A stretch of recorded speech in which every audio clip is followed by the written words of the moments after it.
The platforms of the Gentlemen Sim Racing Club on a Thursday night. You wouldn't want to be anywhere else, ladies and gentlemen. This is the hottest ticket in town. It's the second last Thursday night of July, and all roads lead to Donington Park first up in the UK for the latest round of Disruptive Labs Formula V, and then on to Watkins, Glen International in upstate New York, and our continuing coverage of the GSRC Porsche Cup. And we're going sprint racing tonight there for the first time this season, which means it's a full holeless, bowless, locked and loaded night of sprint racing for you across the board here. 5 tickets, 5 races for the price of 2. Hottest ticket in town. Value for money everywhere you look. You wouldn't want to be anywhere else. It's going to be a hell of a lot of fun. Good evening, everybody. Zach Cabot alongside Matt Schmidtke. Welcome to our live and exclusive coverage of Thursday Night Motorsport across Facebook and YouTube. And this is the lay of the land. Donington Park, we're on the national layout tonight. It's a little over 3 kilometres in length. It's about an 83-second lap in Formula V, which will surprise nobody, of course, but it'll bring with it plenty of action, excitement and drama. 23 degrees is the track temp at the moment and 20 is the ambient, but I suspect that'll update in a few moments' time once we transition into race number 1. The points table after the first 2 rounds looks like this. And old mate Chapo, who shot himself in the foot at the end of last term, looking to not repeat bad habits this term. He's on 275 points, leading Jonathan Harris 254 and Adam Lavis 235 points. What about Mav, hey? A 4th, a 1st, a 23rd, a 3rd, a 7th and a 24th. No consistency in any of that whatsoever. But to be fair, 3 top 5 finishes and 2 absolutely rubbish results, and yet he's still 3rd in the series points. That's a reflection of how bad the inverts have played out for some people so far throughout the course of this campaign, and just how chaotic and shambolic it has been, and how much of a lottery draw or a bingo draw it can be to try and work out who's going to win in this magnificent category. Mark Heppel, Jordan Pianazzola make up the top 5, only 14 points, covering 3rd, 4th and 5th. And then Hilton Booth and Michael Adams ahead of Tarek Alani, Ryan Tate and Joel and Hansen. Now, should Adam Lavis be able to string 3 positive results together, he'd be right up there with Chapo. That's the point that I wanted to make off the top. Hey, we've got some big breaking news, which I'll get to as soon as we get to the intermission between races 2 and 3 here, when we come up for air after these first 2 races, which are 10 and 15 minutes respectively. Invert top 10 for race 2 based on the results of race 1. John Merritt and Glen Riddell and all polls tuning Lexus of Melbourne front row, 0.045 the pole margin over Glen there. Michael Adams, Ryan Tate the 2nd row, Stephen Bull, Harrison Dembrinker the 3rd row, Derek Fitzgerald, Adam Proctor the 4th row, Nathan Moroney and Adam Lavis the 5th row.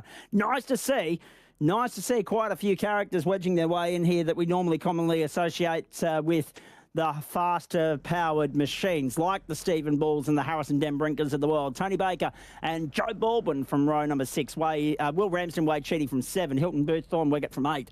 Then Jordan Pianazzola, who is still trying to search through his TV guide for me, but that's a completely different story. And Patrick Zavita on row 9, Adam Raff and Greg Heaney from 10.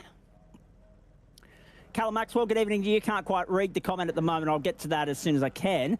Adam Raff, Greg Heaney from 10, of course. Brendan Nealon, Joel and Hansen, 11. Cameron Dakin, Alan McDonald from 12. Mike Fisher, Sam Chapman from 13. What the bloody hell's Chapo doing down that far? And Eduardo Zamora and Mitch Wood round out this field. A couple of guys didn't settle up in qualifying. Chapo hasn't even taken to the grid. We'll wait and see. He's got about 9 seconds to get out there, but we could be without the points leader going into tonight. Let's get ready to rock and roll here. The platforms of the Gentlemen Sim Racing Club, Thursday Night Motorsport. We are away. Callum Maxwell was talking about his disappointing run last night in the Supercars, hoping for a turnaround in fortune tonight in the Porsche Cup. I'm sure he's not alone. Beautiful start from John Merritt, leads the field to turn 1. Also notable absentee, G. Boyden not in the house tonight. We might see him in the comment section at some point as well. Brilliant racetrack for these cars. They've produced the fireworks here in the past. They have a tendency to do that wherever they go. And we're in for 3 thrilling races, and with me for the ride. And hopefully he'll get a word in each way, one way or another this week. Hello, Matt Schmidtke. Oh, trouble at the back. I'll come to you in a moment. Hold the phone. Stephen Bull pointing the wrong way on the grass. Infield. Oh, dear. So he now begins to claw back through the field. In fact, he's just pirouetting, doing doughies for the sake of it. I didn't realise that he would be able to do that with the Formula V. He's turned it around, he's kept the boot into it, he's kept going. And also, Schmitty, as I say, good evening to you. Chapo a non-starter, but also Wade Cheaty as well. So I'm not sure what the hell's going on there. Good evening, Zach. Yes, that certainly is an interesting one to have happened. I would expect Chapo to be out there right at the front, but he's not even on the track, so we'll have to see if we can get to the bottom of that at some point. You would expect him to be front and centre. It's really weird to go Formula V racing without such a prominent front runner in the category, not least the championship leader at the moment. So this championship's about to be blown wide open, ladies and gentlemen, but we do know that he's got a round up his sleeve because he can burn this one, and he's still got one drop round at his disposal for the balance of the campaign, and he reliably informs me that he's not going to make the same mistake that he did last term. No booking international travel. Oh, trouble. Derek Fitzgerald off in the wall. New paint scheme, new colour scheme for Derek this week, but he's plummeting down to the bottom of the field as everybody makes their way through at the commencement of the second lap. Stephen Bull also trying to recover some ground that he lost on lap one. Everybody getting very friendly with the track limits at the bottom of the hill. Whoa! How did he save that? He used Joe Baldwin, I reckon, or maybe Harrison Dan Brinker for a little bit of a wall cushion, if you like, because he was going hard left, and the black car that came through and pointed him back in the right direction saved his bacon. I reckon it was his teammate Trucker. I'll wait and confirm that. Wowee, what a moment for your two teammates, Matt. Yeah, I actually missed that one. I was looking at SDK, so we might have to go and see if we can get a replay of it. Copy that.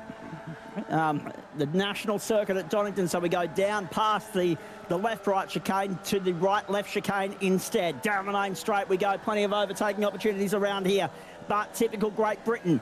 The racetrack, the width of it is very narrow. Not as narrow as Alton Park, but still narrow compared to somewhere like the Bend, for instance. Through turn one we go. Cito in a little bit of trouble. Off the road. Oh, Cito's gone! And off the road with him is Greg Heaney and Adam Raff. Oh, boy. Cito now drops down to 22nd position. They're dropping like flies. Jordan Pianazzola is up 9 spots already. Joe Baldwin there defending on the inside. Tony Baker's got up into 6th after a win last week at, where were we last week? Christ, Oran Park, of course. Tony had a good result there last week, winning, what was it, race 2, I think, or race 1. Race 1 last week at Oran Park. Sorry, I was going to say Barber because for some reason I had Barber in the head, but that's IndyCar tomorrow night. And we also, Callum Maxwell's absolutely right. He was heading back home for a second. But thankfully, he's still pointing in the right direction. But he's now showing down in 11th position. Let's have a look at this. It was Joe Baldwin. Watch Joe Baldwin save his teammate from... and also Jordan Pianazzola played a role in that too. So Baldwin actually sees parted for Joe. It was actually the other black car in that, Jordan Pianazzola, who was able to save Adam Lavis that time through. And he's actually lost ground back to 7th now, up 10 spots still. Tony Baker up 5. I had Barber in my head for some reason, Schmitty, only because A, we're there with the IndyCars tomorrow night, but also B, he ran so prominently there last term when we went to Barber in the Formula Vs. Involved in an incident with his own teammate late in the piece in one of the races, if I recall correctly as well. Look at the top 3. They've broken clear. They have broken well clear. John Merritt under pressure from Ryan Tate and Michael Adams. Harrison Dan Brinker is out on his lonesome. Adam Proctor's in behind him with Tony Baker and Jordan Pianazzola. And then it's just a sea of cars behind them, starting with Hilton Booth, Joe Baldwin, Nathan Maroney, Adam Lavis, Will Ramsden, and Thorne Weggett's in 13th at the moment. Invert pole sitting with Adam Lavis, then with Nathan Maroney. They're arguing over that as they make their way up the hill. How good. Some great racing here in the early stages.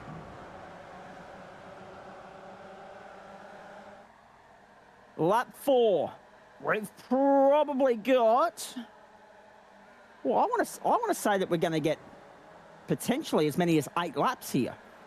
But I could be wrong. I'm trying to make sense of the clock at the moment. Let's have a look. 4 minutes gone. 4 laps gone. 5 minutes 40 gone. 1 minute 23 is where we're running. Oh, trouble. Cars pointing every way, which way, getting clouded. Greg Heaney's luck comes undone, so too Eduardo Zamora. I think they're going to be on the tow rope and on pit road, yes. That is really unlucky. Now, I'm just trying to crunch the numbers here because it's 123, which is a really difficult number to try and wrap your head around. But this could go either way. 15-second penalty for Nathan Moroney for the contact on Derek Fitzgerald on the second lap, which we haven't seen a replay of yet, but we'll get there if we can. 6.5 minutes gone. When they get back across the line, they've got 3.5. Well, currently got 3.5 minutes to go to get the full complement of 8 laps in. They're going to need to be, well, 123 and 2 is 246, isn't it? So anywhere this side of about 7 minutes and 12 seconds into the race, and they're good for 3 laps. So let's keep an eye on that as they make their way down. This is going to be cutting it really fine, but I reckon we're going to get 8 laps in, which is good news for all concerned. Also good news for Ryan Tate and Michael Adams as they go. Oh, no, not anymore for Michael Adams. Not anymore. He spins in the final corner. And let's go on the podium berth. We're good for 3 laps. We're good for 3. Which bodes well for later in the piece as well, for probably 11 laps. The reason for only the 3 laps up on that will be because of the time that we go into overtime. The amount of time that we lose there will impact our ability to probably get 14 laps. To get to 12 laps in the second and third races. So you're probably looking at race distances of 8 and 11 tonight. Thornwegger's got a mechanical meatball, which he will be hoping he can get to the line without having to clear. But we'll wait and see. Tony Baker now making a run for 4th place, fending off Jordan Pietazzola and Adam Proctor. Adam Lavis leads the next pack through with Joe Baldwin, Nathan Moroney and Hilton Booth. But then there's a 4 or 5 second gap back to Michael Adams. So at the moment, Booth just needs to keep it straight, and he's got the invert pole. So there's not as much jostling as we suspected there might have been. And that's purely down to the number of incidents we've seen so far, Schmitty. The amount of single vehicle incidents, I need to stress, not so much collisions and the like. There have been a couple of those, obviously. Race control being kept busy already, but it's been the single vehicle incidents that have spread this field out. Just like there's that another one. Oh, there's good another save. one. Jordan Pietazzola, what a save that was. Oh, my goodness. Yeah. What about that? I feel like this track, some of the corners, turn 1, I feel like you could run into a bit of trouble, and that kink over the back that's quite fast, and then there's that kind of blind cresty hill. I feel like the V's, if you don't quite get it right, you could lose the rear pretty easily. It's not dissimilar to the undulation. The rise and fall of it isn't dissimilar to Canadian Tire Motorsport Park, to be perfectly honest with you, and that's also on our schedule this term.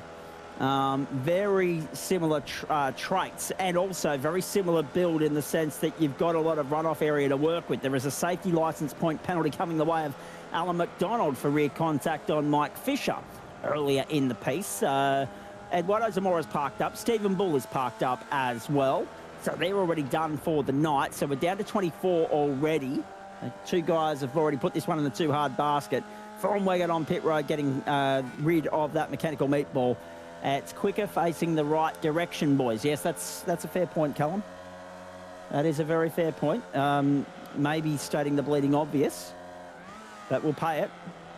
To the right-handed we go. And back to the main straight. Now, it's interesting here too, because obviously, what have we got there? White flag flies, or is that checkered? That's checkered, isn't it? I can't tell. That was. It looks like it's white. I'm pretty sure. But yeah, it looks checkered. No. It is a checkered, but it's actually white.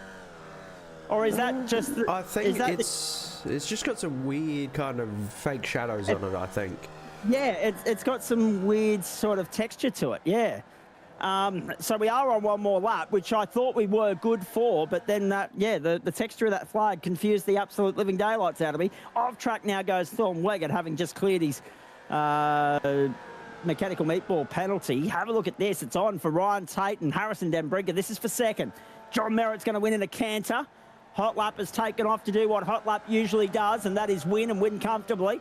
He won the feature last week, so it'll be back-to-back wins for him. And 4 top 5 finishes from as many starts in the campaign. We watch Tate make his way through.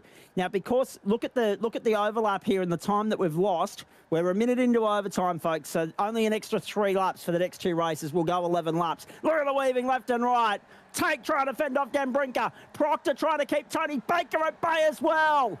Baker and Proctor down on the inside to the final corner. Checkered flag, that looks much better. Checkered flag in the air. There's a distinct difference, all right. Checkered flag goes Merritt victorious. Tate just edging out Dan Brinker. And Baker's going to do the same to Proctor. Pianazzola comes through. Trouble at the back. Oh, no. No. Hilton Booth, Joe Trucker, Baldwin. Whoa, that was a big jump. Oh, no.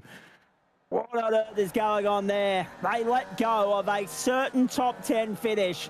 Booth plummets across the line in position 16 and Baldwin toes to pit lane and will finish down in 22nd position.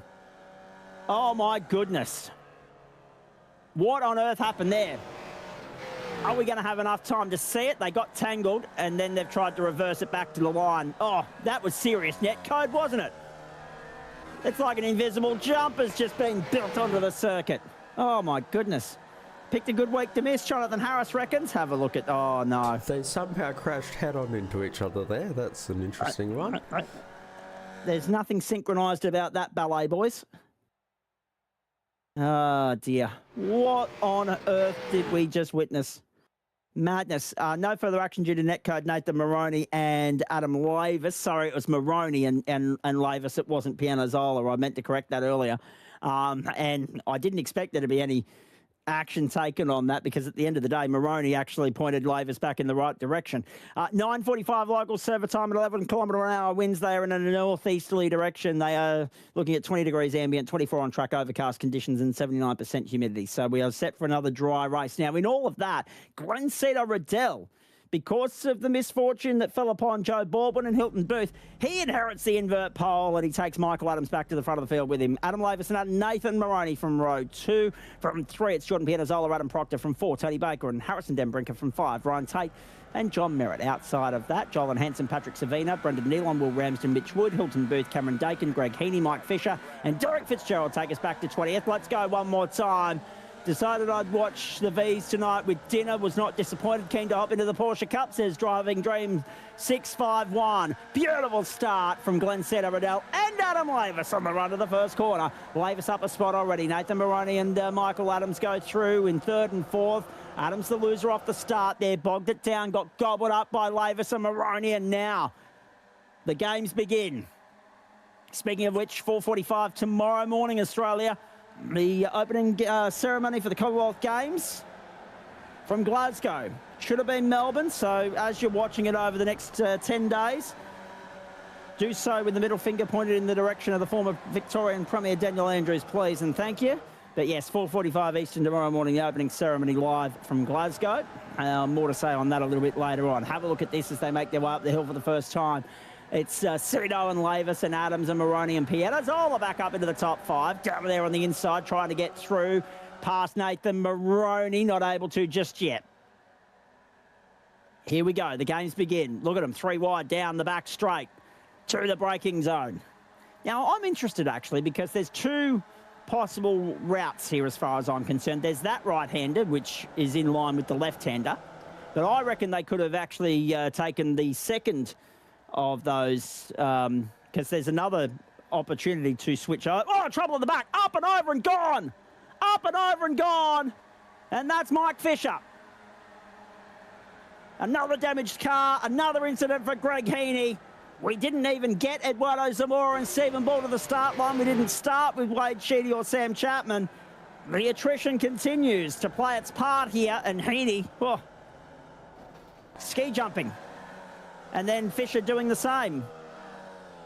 3 or 4 cars caught up in that. Heaney and Fisher on the tow rope. Can you believe that? Oh, look at this. Look at this. Pianazzola. John Pianazzola making a run. Getting through on John Merritt. Tito and Lavis have taken off. It's 3 seconds back to this log jam. And it will end in tears at some point, I'm sure. Have a look at them. There are 2, 4, 6, 8, 10, 11 cars squabbling in this fight, ladies and gentlemen, all the way back to Brendan Nealon in 13th. Heaney and Fisher remain on the tow rope. I'm sure I remember a point in time here, Schmitty, and I might be wrong, but I'm sure I remember a point in time where there were 2 chicanes that go right-left here. One at this intersection and one just a little bit further down at the last corner of the Grand Prix circuit. It obviously isn't the case anymore, but I'm sure I remember back in the old Toka days that the last corner was the chicane that they currently take was not aligned to the one that goes left to go around the longer configuration of the circuit. So I'm going to go back to the drawing board and do some research with regards to that, because I'm sure I've read that right somewhere. Nonetheless, here we go. Have a look at this. It's an awesome scrap. It's Adam Proctor trying to get through. Jordan Pianazzola trying to fend off Michael Adams and John Merritt. This is the battle for third. Adams through on the inside. Side by side with Jordan Pianazzola. It's like watching the Indy cars around Las Vegas or our Indy cars around Nashville. Geez, there were some slipstreaming battles going on last Friday night. The real-world equivalent didn't live up to the hype, that's for sure. Through they go to the right-hander. It's like watching NASCARs at Talladega. It's fantastic. I wasn't successful in lobbying for an oval race for these guys either. I don't know why. Actually, I think we've already seen enough evidence to support why that might have been the case. They can crash turning left and right. They don't have to be just turning left. Down the back straight. Pianazzola clear in third, but not by any means comfortable. Braking duel. Oh, that's not going to end well. No, there it is. Saw it coming a mile away. Proctor caught up, so too Baker. Had to happen. Was almost inevitable. And Ryan Tate also compromised in all of that as well. He limps away from the scene of the crime. In comes Tony Baker. Joe Baldwin recovering in 19th. Oh, boy. I don't envy race control tonight. Travis has a party and Tim Watson are in there at the moment. Good luck, boys. Rather you than me. John Merritt's lost out to Jordan Pianazzola and Michael Adams. Michael's got himself up into third spot now. As soon as I saw Ryan Tate trying to hang tough there 3 wide, Schmitty, you just knew that wasn't going to work. Will Ramsden and Hilton Booth are off the road. They're off the road now as well. Where have they gone? Which part of the circuit have they seen themselves out on? There. There's Will Ramsden trying to get back onto the circuit just before you tick through the left-hand kink there and head up the hill.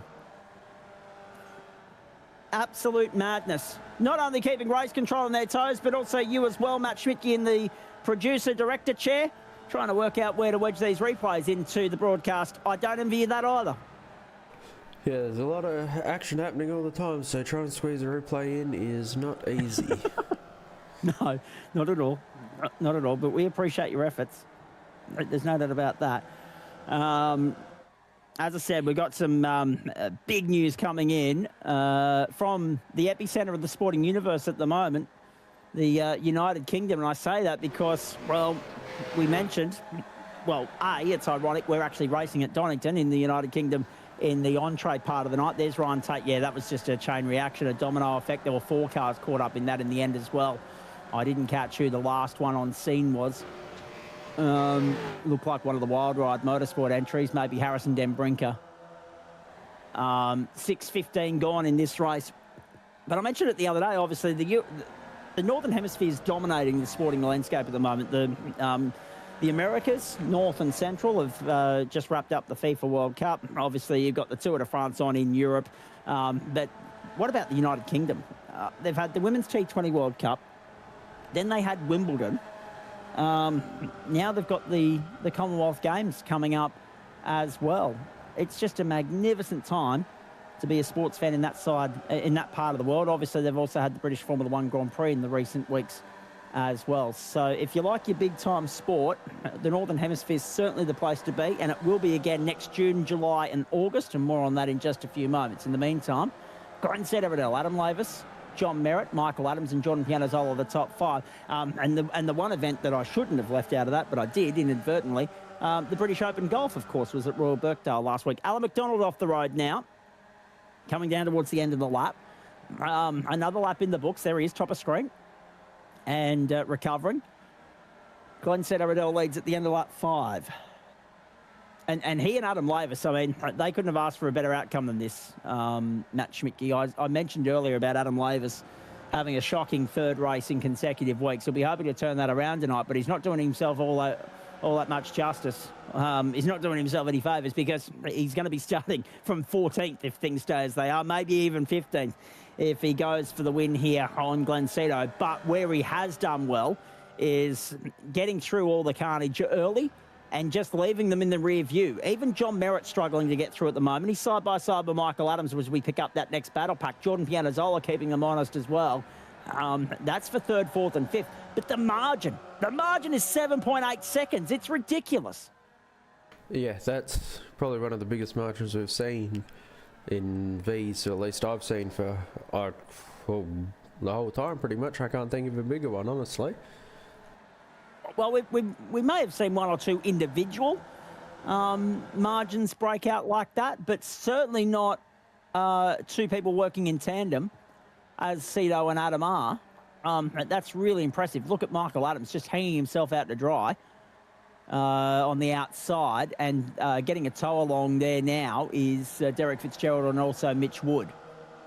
So Adams hung himself out to dry. That allowed Pianazzola and Merritt to hold 4th and 3rd, respectively, and Fitzgerald has now taken full advantage of that and got up on the inside. Mitch Wood is the other green car that you can see there, back of shot. 3 wide. No, think again, boys, think again. That was never going to work. They caught onto that, but based on previous experience, and cleaned it up very nicely. Now look at Pianazzola making a run on Merritt. Jordan's going to 3rd, up the hill. Merritt can hang on the inside there and make life difficult for him at the top of the hill, go to the right-hander. And now they'll rise again. They dip down and rise back up to that double apex right-hander, and Merritt hugging the inside already into defence mode. Around the outside, no. Pianazzola tucks back in and goes for the up and under. Oh, how good's the switch back from Pianazzola? And Michael Adams was very quickly onto that. He's going to try and push Pianazzola through. Merritt's in the middle. Down the outside comes Derek Fitzgerald, looking for 3 for the price of 1, but he's in the wrong part of the real estate, as Ryan Tate found out earlier. Down the inside, he still manages to get by Pianazzola. And he can thank John Merritt for cleaning it up before they got there to make life a little bit easier. He only had to go there through there 2x2 instead of 3x3. Oh, magnificent stuff. And now he's going for 3rd on the outside of Merritt at 1. No, won't get it done. Pianazzola back down on his inside. Michael Adams and also Mitch Wood watching on. Nathan Maroney sees this as a hell of a lot of fun and wants to join in on the party. He's there in 8th.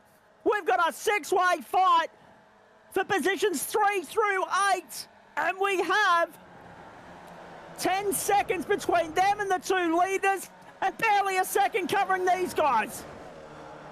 Extraordinary disparity tonight between the top 2 taking off to a 10-second advantage, and these 2 duking out, these 6 duking it out rather, with barely a code advantage between them. And now Michael Adams is on the inside of Jordan Pianazzola. Oh my goodness, through they go. 3 laps to go at the line. That is it. 3 to go. Cito and Lavis back to the main straights. It's only just 3 to go. They've done well on pace here. But yes, it will be 3 to go. They're going to run pretty much bang on 15 minutes for the 11 laps. You can get lucky sometimes with the timing. Oh, I've had to come up for air. That was getting very, very hectic there for a moment. Fitzgerald on the inside of Pianazzola, and we're watching that live at the moment. You've got Michael Adams under pressure from Maroney and Wood. Maroney with 2 wheels in the dirt. Jordan Hansen back there in 9th place. It's key for John Merritt that he's now put a second between himself, Pianazzola and Fitzgerald. So maybe Hot Lap's about to consolidate and secure another podium. They're not able to go with him right now. Merritt has just lifted the intensity. He's raised the tempo. And Pianazzola and Fitzgerald have been left lurking in the shadows. Oh, super stuff. I mean, yep, okay, a couple of nasty incidents, a bit untidy in parts, but this has been exceptional. And it fills me with confidence that race 3 will be exactly the same. Remembering that next week we go to Knock Hill in Scotland, so it's the first of back-to-back weeks in Great Britain for this series. Back to the main straight. Adam Lavis has gone to the lead. Lavis has taken the lead away from Glen. 2 laps to go at Donington. Replay here. This was what happened. Adam Lavis making the move on Glen. It was the start of the previous lap. And he did it cleanly at 1. Nice. Very nicely done. A. Lavis, 3 votes. And continues to hold station. And the great thing about this match, Mickey, they don't have to necessarily go at it hammer and tong here. They can have some fun with it, but as long as they bring it home cleanly and they avoid incident, they are 1 and 2 by the length of the main straight. In one of the more obliterating performances we've ever seen in Disruptive Labs Formula V on the platforms of the Gentleman Sim Racing Club. They have just checked out. But I tell you what, bragging rights are important. Glen would love a win here, but Adam Lavis would love to add to his tally, of course. He's already got a win to his name this season, incidentally, in race 2, back at the Adelaide Parklands Street Circuit in week 1. So race 2 seems to be the sweet spot for your teammate at the moment. Yeah, he seems to find his stride in race 2. He can usually do well in all of them, but this season he's having a bit of a rough time in race 3. And it looks like John Merritt, he is closing the gap, but he's about 9 laps too short because he's done about a second in the lap, so he's going to miss out. Amazing what Merritt can achieve in clear air, and that's not surprising to anybody. Down onto the main straight, he comes now. He sees the white flag. We're on our way home at Donington. But this is only race 2. We've got race 3 still to come. We do it with thanks to Disruptive Labs, Waste Options, Trophy AI, merch.tgsrci.com and Flash Graphics. There is Adam Lavis keeping Glen at bay for the moment. Pianazol was off the road. That's not good news for him. And also Joel and Hansen. Maroney's been passed by Adams further back. We'll go and have a quick look at that. We'll get back to our winners in a moment. Maroney's still hanging there in 8th. And here comes Pseudo with a run to the top of the hill. Pseudo going to the inside of Lavis. To the right-hander, and the lead is his once more. But Lavis knows how this rock and rolls. He knows the game and how it's played. He'll be trying to set this up for the run down the straight to the final corner. He'll be looking for the slipstream. He'll be looking for the draft, the opportunity to restore order here, and Cito's well aware of what Adam Lavis is up to, weaving left and right to try and break the draft, break the toe, and says, if you want to go around me, go the long way around. Big set from Lavis to the penultimate corner, can't get it done. And Glen Riddell joins the winners list in Disruptive Labs Formula V in Term 3 of 2026 on the platforms of the Gentleman Sim Racing Club. It's a pulse tuning double so far in Great Britain. Brilliant stuff. Very lonely third for John Merritt. Fitzgerald's going to edge out everybody. He broke clear of Pianazzola, Maroney, Wood, Adams, Savina, Nealon, Boots, Bleggett and Dembrinka. Still trouble further back on the last lap. Oh my goodness. Dembrinka in for 15, gets the invert pole. Adam Proctor, Ryan Tate, Joe Baldwin, Will Ramsden and Tony Baker. Woo, boy.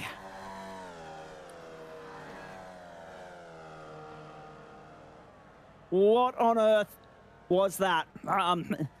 Serious drama on in the closing stages there. Derek Fitzgerald from 20th up to 4th is the driver of the race. Pianazzola ended up remaining exactly where he started. I don't know how he's managed to do that. He started 5th after 6th in race 1. He finishes 5th in race 2, and he'll start 11th in race 3. Maroney, Wood, Adams, Savina and Nealon behind him. And as I said, Harrison Dembrinka will get the invert pole. Right. I normally go through our sponsors at this point in time, and I want to mention them again. Disruptive Labs, Waste Options, Trophy AI, merch.tgsrci.com and Flash Graphics. Couldn't do it without them. We love their support. Actually, can we go back to that previous shot, Schmitty? Can we go back to that previous shot, which was looking at the last corner? Let's see. We can see what we can get. Because that was exactly what I was talking about with regards to option 1 and option 2 with the chicane coming back onto the main straight. I like that we've gone to the aerial shot there. Yeah, but see what I mean? See where that tyre barrier is? right, over there at what is turn 12 of the old circuit. See where it is? There's a tyre barrier there. That used to be the chicane. So they brought that chicane for the national circuit back up to where it currently sits. I knew I'd seen it done the other way before. Maybe it's a more freely flowing, faster, better, safer, I don't know, chicane, the way they've done it now. But it used to be that it would conjoin turn 12 with it would join the national circuit with the international circuit, the Grand Prix circuit.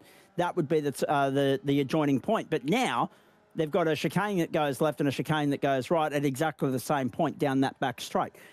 I'm glad that I wasn't just seeing things. Thank you for that. That's lovely. Now, I do have breaking news, and I need to bring that to you ASAP. Sky Sports in the United Kingdom, along with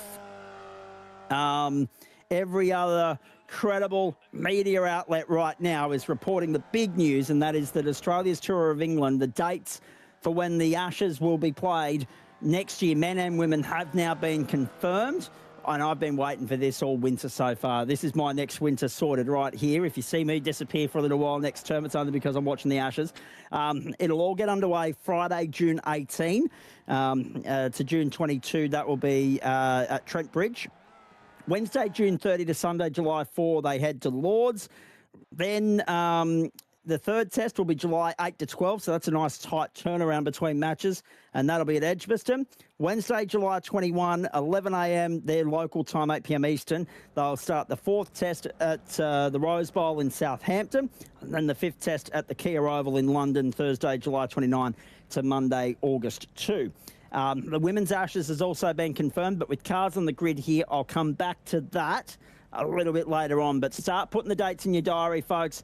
The Ashes are on the line next winter in England, and we can hardly wait for that. Harrison Denbrinker and Joel Hanson in the front row here, Cameron Dakin and Thorn Wigg at the second row, Hilton Booth, Brendan Neal on the third row, Patrick Savina and Michael Adams the fourth row. From the fifth row, it's Mitch Wood and Nathan Moroney. From the sixth row, Jordan Pianazola. What can he muster up from there? We'll wait and see. Derek Fitzgerald's alongside him, John Merritt, Adam Lavis, Glen Cedar, Riddell make up the top 15.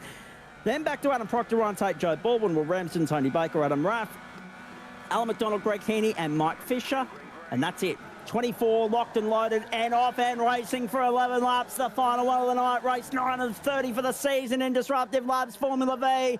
And they are 3 wide already and 4 wide in parts as they head down towards turn 1. Great conversion off the line from Harrison Denbrinker as he leads the field through. Wild Ride 1 and 2 and 3 now with Cameron Dakin. Brendan Nealon's off the road. Thorn Weggett kicked up some dust on the outside. We made a clean getaway. Wild Ride was actually 1, 2, 3, 4, but one of them has had a bit of a shonky start. Yes, Thorn. Yeah. Yeah, the team leader has let the team down in that regard. Trouble! Off goes Michael Adams, the VB entry. And he drops right down to 24th spot. Not how he would have wanted his third race to begin and end. He could obviously mount a comeback from there, but he won't be competing for the victory. There goes Brendan Nealon as well. He's got Derek Fitzgerald with him. Trouble at the top of the hill. Oh, dear. They're dropping like flies already. Was that someone's engine or a crash? I just saw a big cloud of grey smoke and a bang on the bottom of the screen there. Well, Alan McDonald's just pulled up on the exit of the circuit and towed to pit lane, so I reckon it was him. I reckon if you go on board with a replay with him, you'll see the puff of smoke. Drama aplenty already here. Let's have a look at this. Yep. That's an engine. Oh, there's the puff. And I reckon Greg's also in trouble, but he's managed to get back going.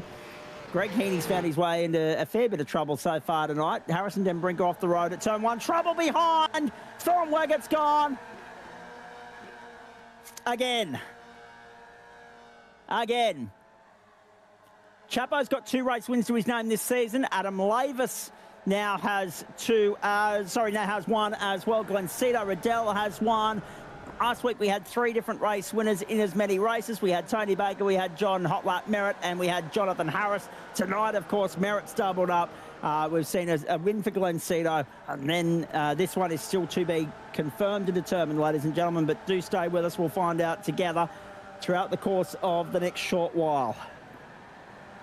12 and a half minutes to go. We're 2 laps in. We're watching Alan McDonald on pit road. So it has been a race to get so far for Wild Ride Motorsport. He's one of their stable, but the 2 leaders, in fact, the top 3 remain Wild Ride, but they were side by side there, the 2 leaders, on the run down to the final sequence of corners. So yes, 2 chicanes.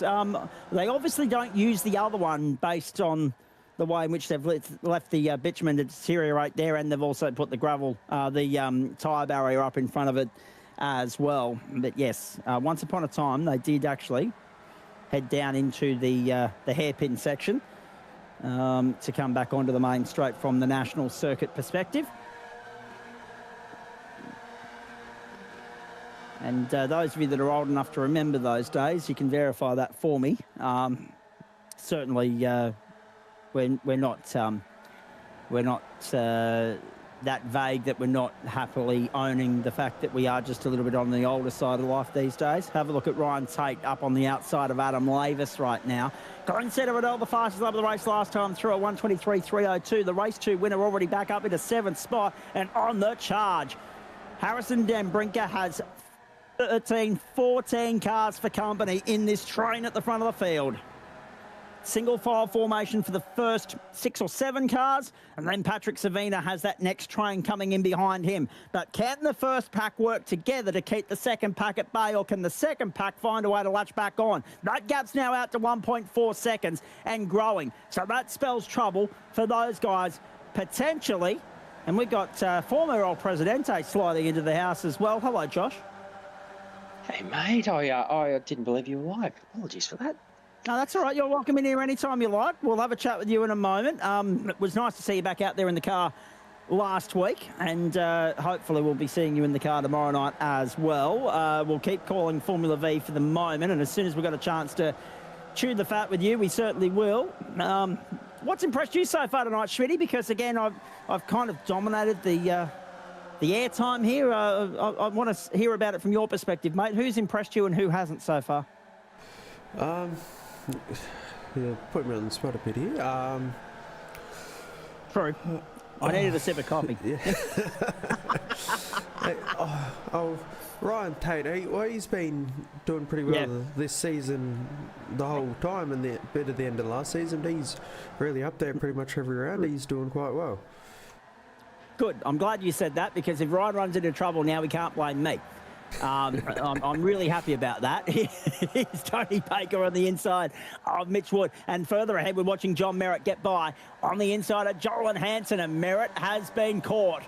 So that gap between first and second is 0.2 of a second, and then it's 1.8 back to Merritt. The rest of the train starting to squabble, which is bad news for them and very good news for Harrison Dembrinker and Jordan Pianazola. But the fact that Merritt has now broken clear of the chasing pack could spell trouble for Dembrinker and Pianazola, because we saw what Hot Lap was able to achieve in clear air last time out, and we have still got 7 laps to go. We didn't get clear air until about lap 9, lap 10 in the last race. It's lap 5. He's got 7 to play with. Can he make a lunge for a late dive at victory here and spoil the party for both Pianazola and Dembrinker? Jordan's going to the front.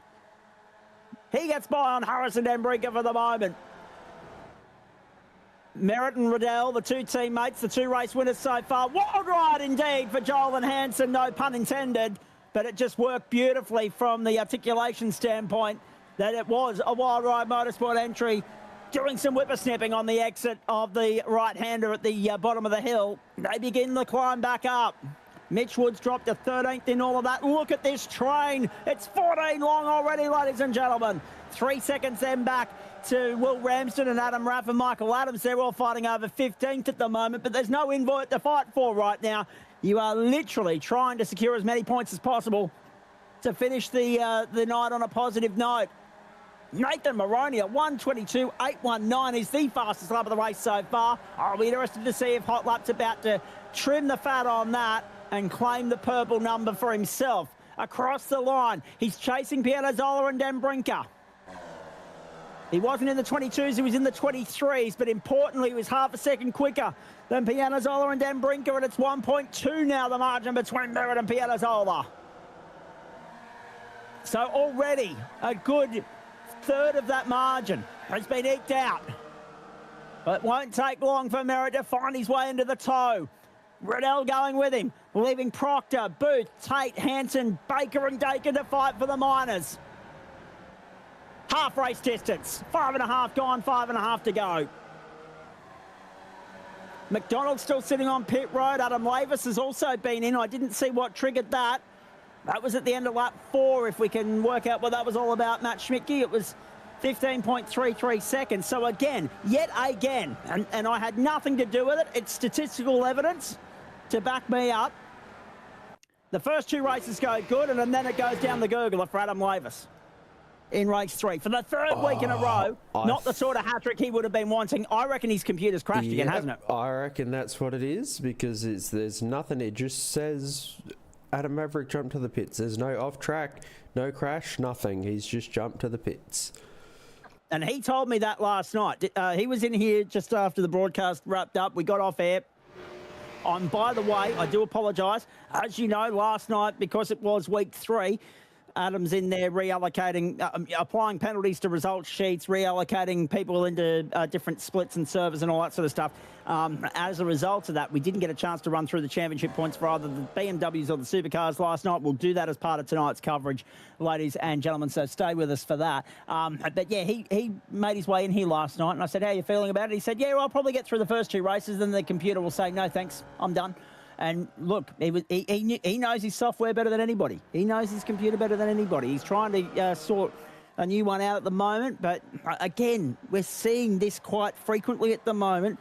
Software issues on a wide range of competitors' computers and PCs. So I'm not sure if it's more of a software issue and something that's not agreeing with computers themselves from the iRacing end in recent updates, or if everybody's just at that point where their computers are reaching the end of their respective lifespans. But it's really weird to see that sort of volume of technical dramas befalling upon club members so far this early into the term. Through onto the main straight. Pianazzola has been caught. We were waiting for this to happen. So he's found his way to the front on Dan Brinker, but at the moment they are under relentless pressure from Cito and Merritt, and Merritt's the first one to pull the trigger. He had to go wide because Dan Brinker pulled up alongside Pianazzola, leaving Merritt with nowhere to go. He tucked back through to cover off the attack, the would-be attack of Cito.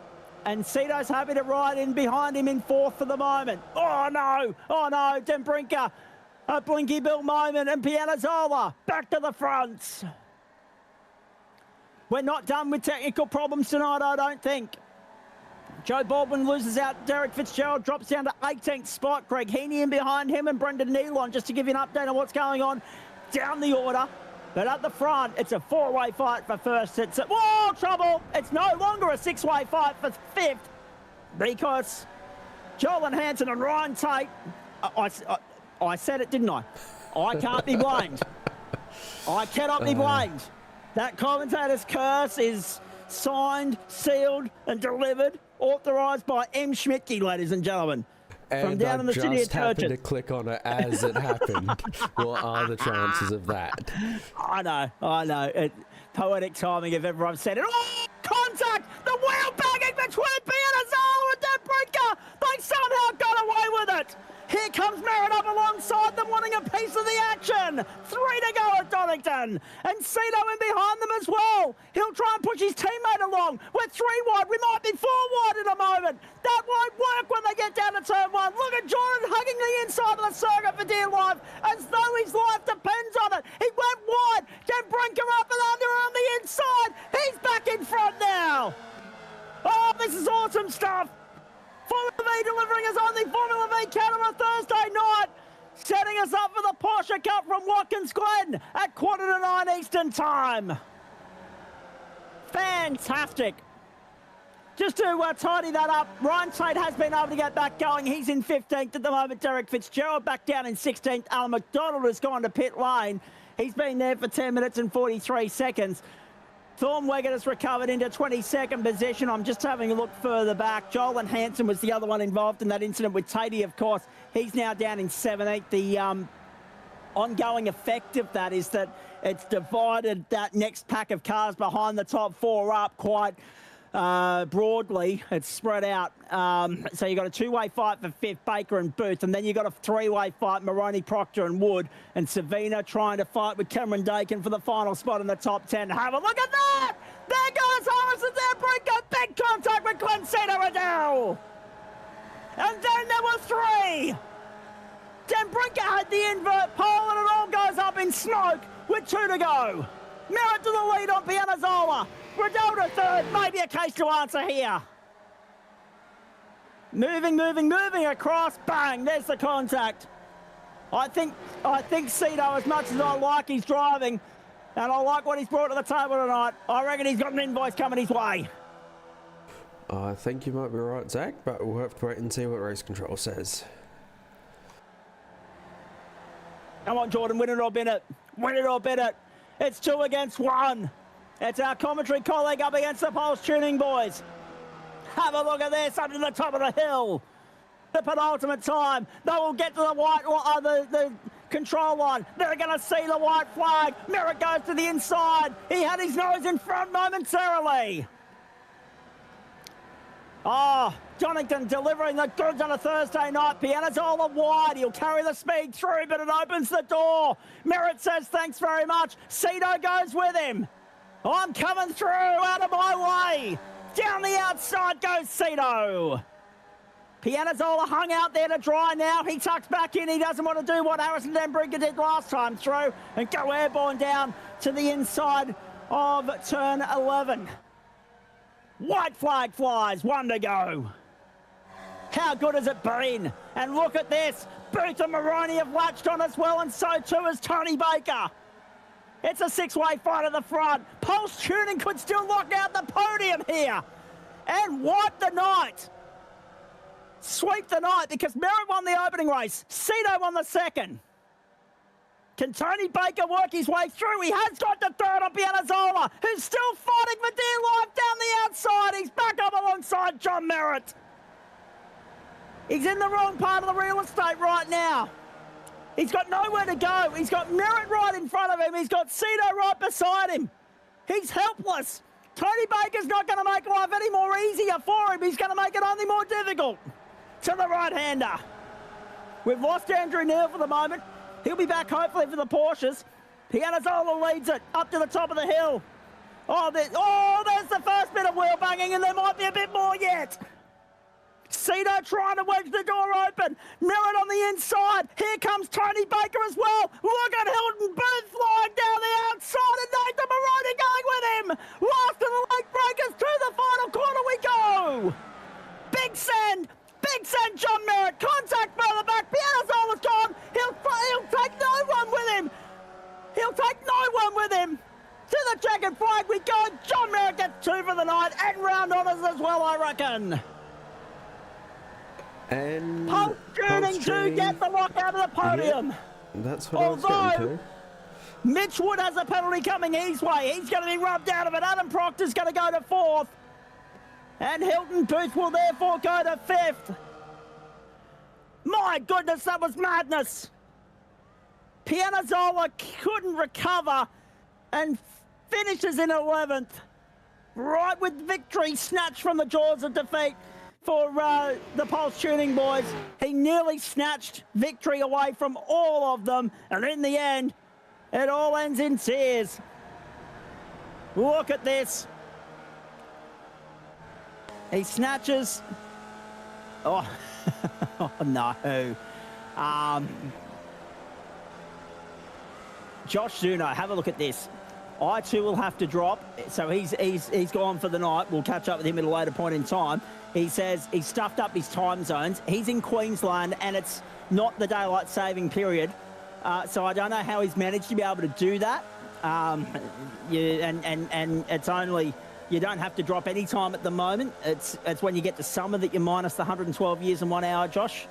We'll work it out for you eventually. We'll get the mathematics sorted. But we'll catch up with you at a later point in time. Hopefully see you on track tomorrow night. There's the contact. There's where it ended. How lucky were the Pulse Tuning boys to not be collected as collateral on the way through.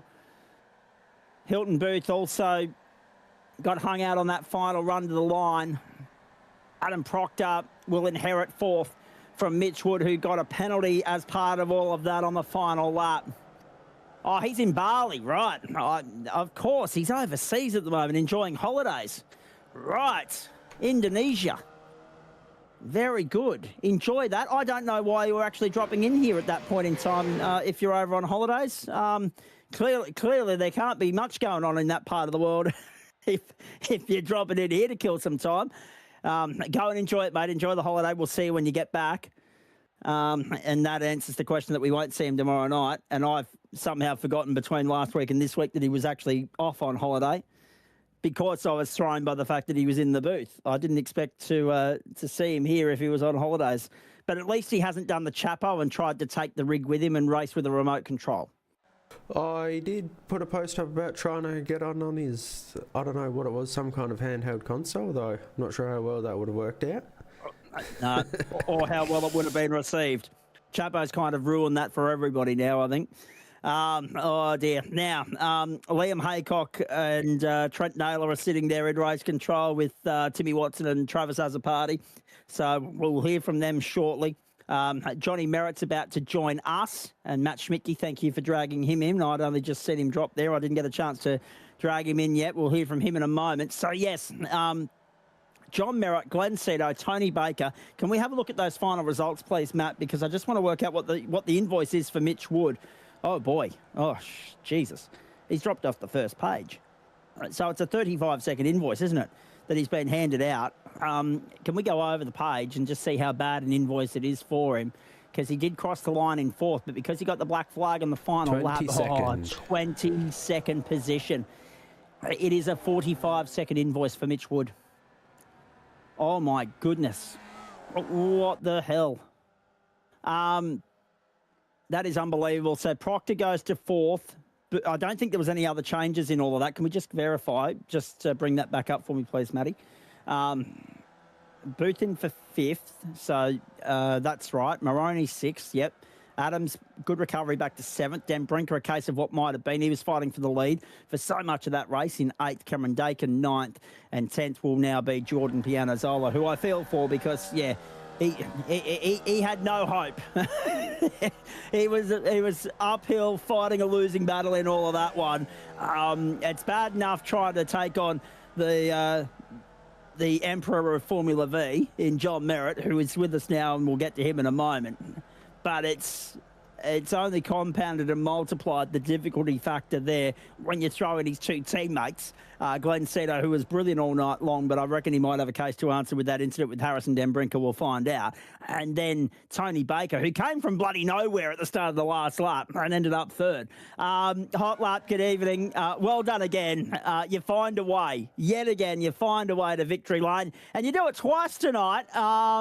Really good racing every step of the way. They kept you honest in race one for a little bit. As soon as you broke clear, enough said, game over. Race two, you really had to work hard to break clear of the pack, by which point first and second, your teammate Adam Lavis were well down the road. And then typical Formula V shenanigans, and race three ends with a grandstand finish. Yeah, it was some good racing out there. It's a great result for the team in the last one, but that draft is just epic around Donington. I couldn't believe it versus prior track. So it must be a track effect, I think, but there's definitely no escaping anyone. No, not at all.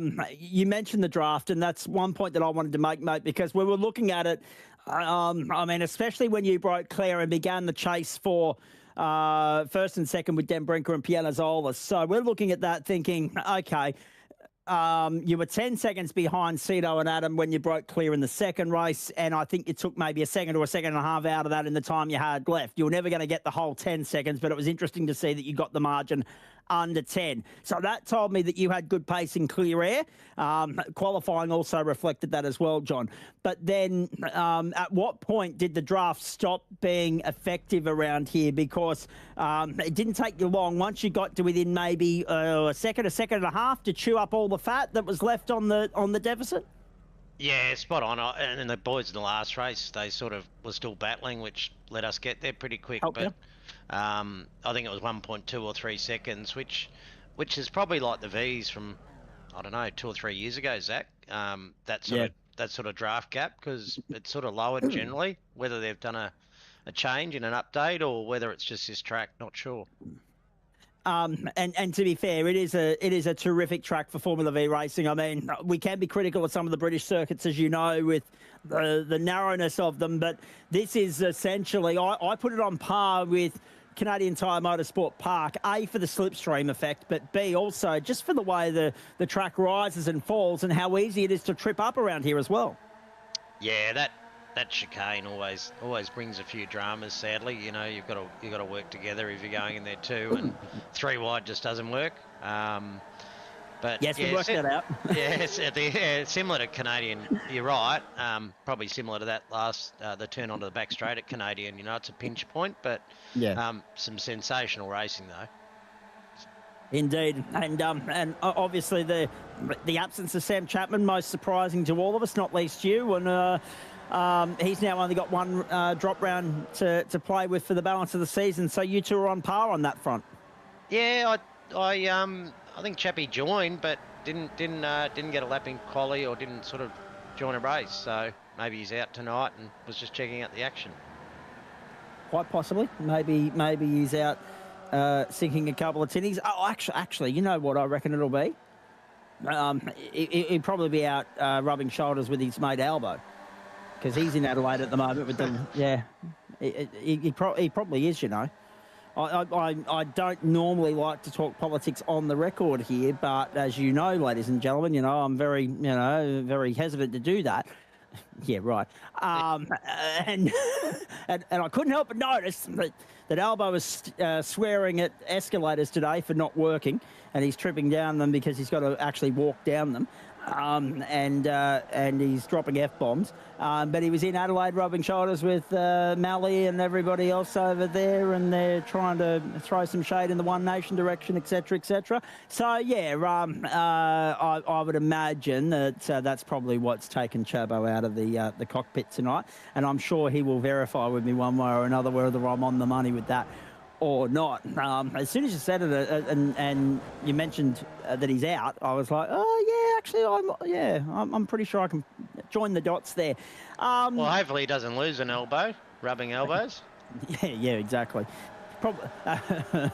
Hopefully he doesn't have to wedge a knife out of his back either. Yeah, his elbow might get taxed by the time he leaves. I'd say so. Or he'll change his position. He had a 21-point lead on Jonathan Harris coming into this round. Jono also sat the night out.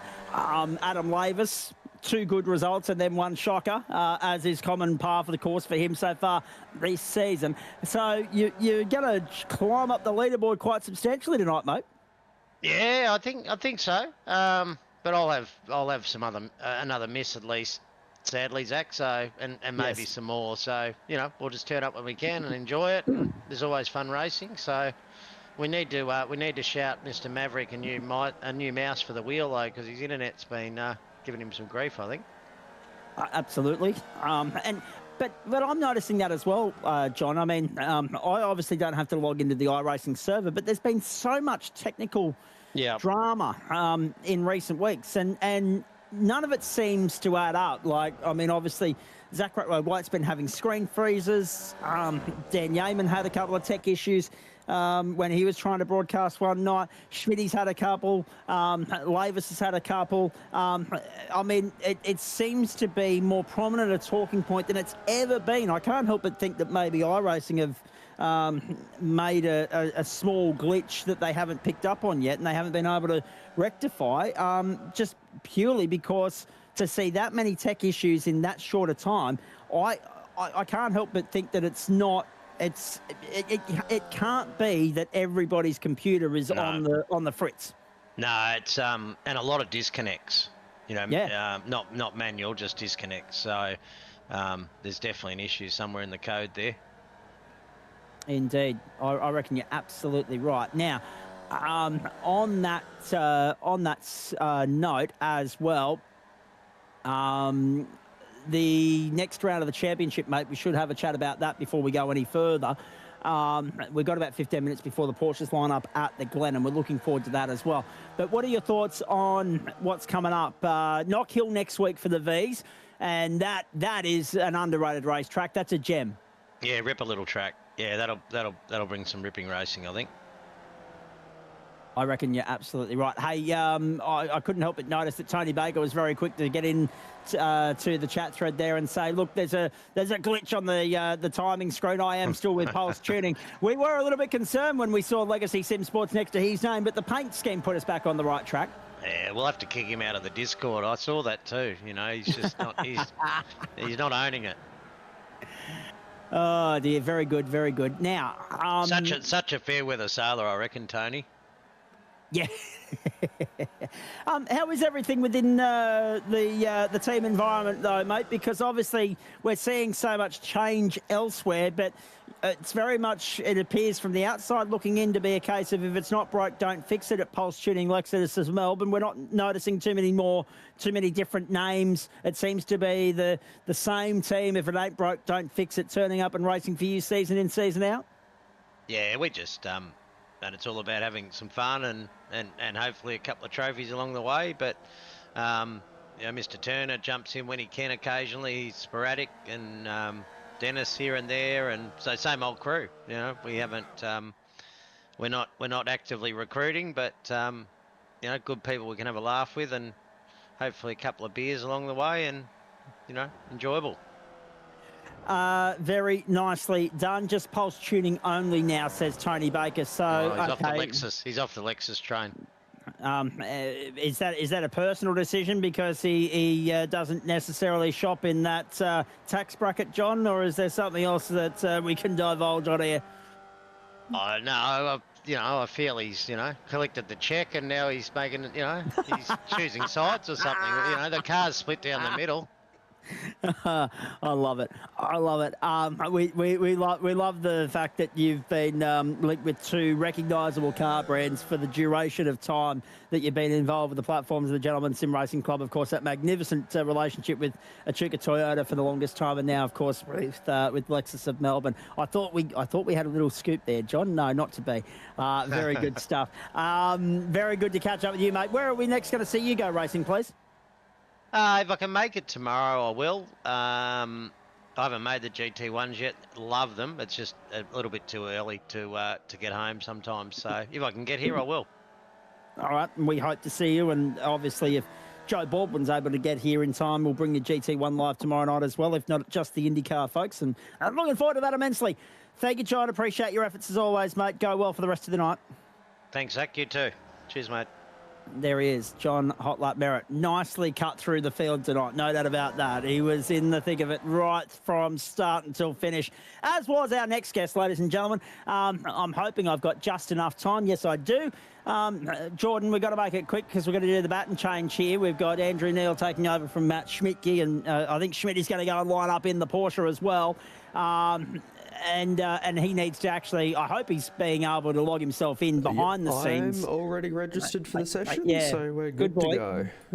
Because it is a sprint night, so therefore you were going to be locked out if you weren't in before the end of practice. Good luck with that too, by the way, mate.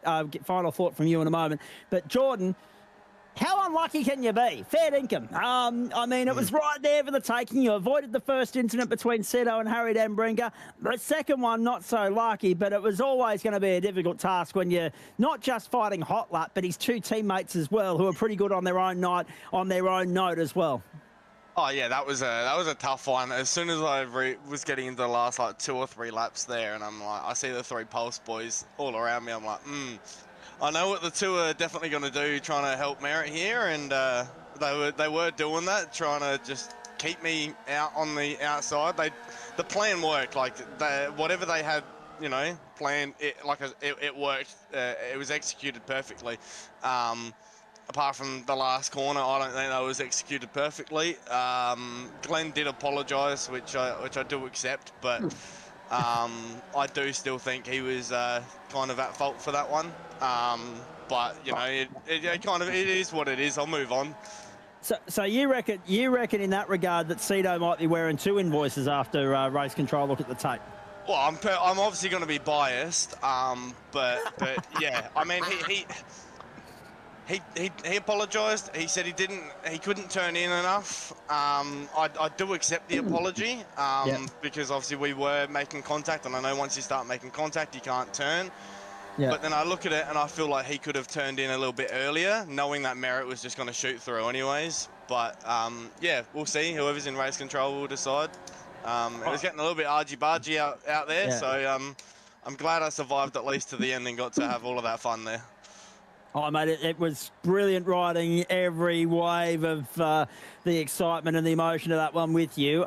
We loved it. It was a great scrap between you and Harry Denbrinker, but as soon as John Merritt got clear, we knew the chase was on, and he reeled you in pretty bloody quickly. But that's hot lap for you. That's what he does. That's why he is the benchmark of our Formula V competition here, no doubt about that. Hey, I know you're currently, I can hear the wheel at work in the background there. You're currently out there on circuit at Watkins, Glen, ready to rock and roll in the Porsche Cup. How are you feeling about that?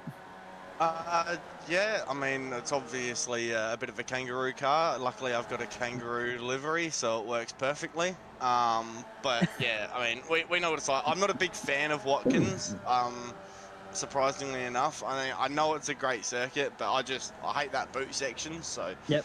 I'm not going to have the most fun tonight, but I'll just get out here and do some laps. That's the most main thing. Oh, look, you've already had your fun with 3 races in Formula V, and you had, you've still got 3 top 10 finishes in all of that because there was a penalty to Mitch Wood, and obviously race control reviewing the tape, and I know they'll be tracing a fine-tooth comb over the incident between Dan Brinker and Cito before the one with you two. So I'll be looking forward to seeing how they adjudicate that because that happened 2 or 3 laps from home and rubbed Harry out of the contest as well. It was one of those sorts of races. It ebbed and flowed. It kept us on the edge of our seat. In fact, out of our seat for much of it. It was really good fun, typical Formula V stuff. And these things go to Knockhill next week. How do you feel about that? I've never put a car around there. The actual first time I was ever on Knockhill was today on iRacing Arcade. So it's not exactly Knockhill, but at least I got some bit of an eye in.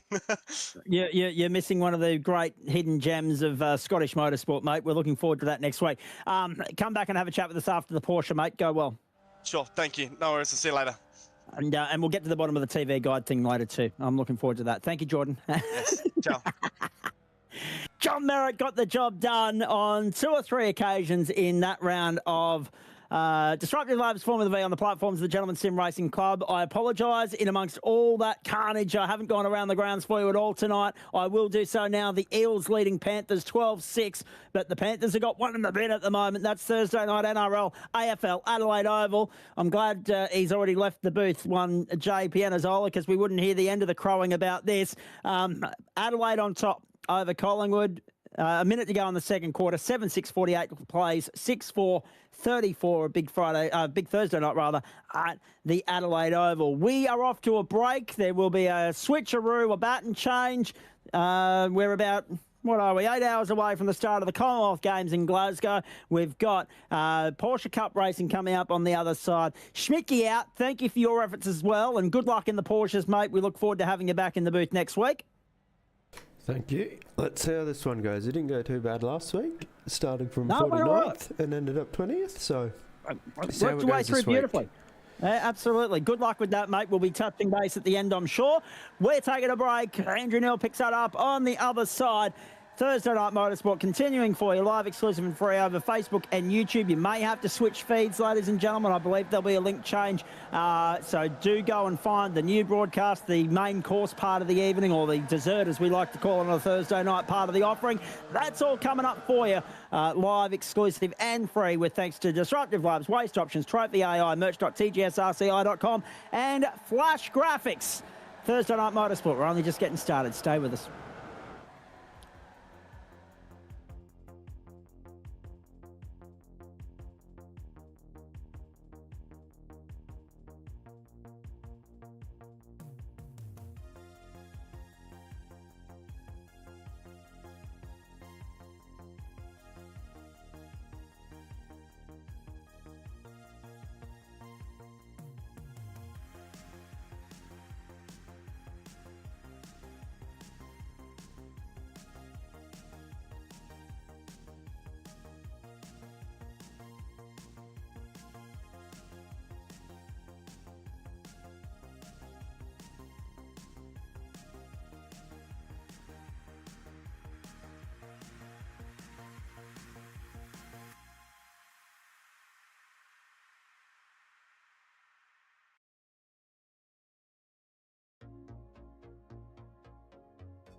breaking news as we return to the platforms of the Gentleman Sim Racing Club across Facebook and YouTube. Thursday night motorsport continuing for you live and free. We've had the main course. We now move into the dessert. It's a 5-race night for the price of 2. 3 races in the V's, now 2 in the Porsches. The open split first, the elite split second. We've got some weird sort of discrepancy going on at the moment, but completely and utterly justified to have it, ladies and gentlemen, because at the moment, if we'd had gone with the one split format that we had last week at the Fuji International Speedway, we would have been overflowing. We would have been turning people away at the door. The house was full. So we got 2 splits again, and we'll do it for sprint racing throughout the course of the campaign. And the club have now got a very delicate decision to make with regards to what they do going forward in the other 40-minute rounds of the season based on the numbers we've got tonight. It's a good problem to have, and it's a rare problem to have in Porsche racing. The breaking news that I have for you is that I just had confirmation come through from Chapo that my theory, my suspicion that he was off rubbing shoulders and hobnobbing with his mate Albo, absolutely correct. What a flog. Chapo, I mean, he will be back next week on the grid for Disruptive Labs Formula V. Nice to have you along for the ride. Wherever you're tuning in, all around Australia or indeed the world, we are live and exclusive now from upstate New York, virtual Watkins, Glen International. Matt Schmicke out, Andrew Neil in, and we are turning our attention to the tin top component of tonight's doubleheader. The points table in the open split, I'll come back to that circuit in a minute. It's about 5.5 kilometres. We know it, we love it. It's an absolute perler of a racetrack. It will produce plenty of great action tonight, but there's plenty of trip-up opportunities, so there will be some fireworks, there will be some collateral damage along the way too. But what I can confirm for you as we get ready to rock and roll here, and I'm sure there'll be some comments throwing shade at me for calling Chapo a flog, but that's okay, I can cop it. Feel free to interact in our comment section, by the way, ladies and gentlemen. The point standings in the Porsche Cup as we launch into round 3, races 3 and 4 of the season, show you that Tommy Pritchard's on top of the open split. 239, 7 points clear away, GD 232, 210 for Paul Wilson. Stephen Gallacher 205, 197 for Liam Amos, Jacob McIntyre 195, and Edward Rollo 183, Jordan Pianazzola 180, 173 for Lee Peckerman. Joel and Hansen on 171 points. Good evening to you, Andrew Neil. Here we go again. We love going racing at Watkins Glen. Jordan Pianazzola's just mentioned that it's not necessarily his favourite circuit in the world, especially the boot section, but we love racing here. It's a legendary, it's a famous racetrack. We've already been here for the supercars. We've already been here with GT3, now the Porsches as well, and it should be a beauty. Sprint racing always brings out the best in the Porsches.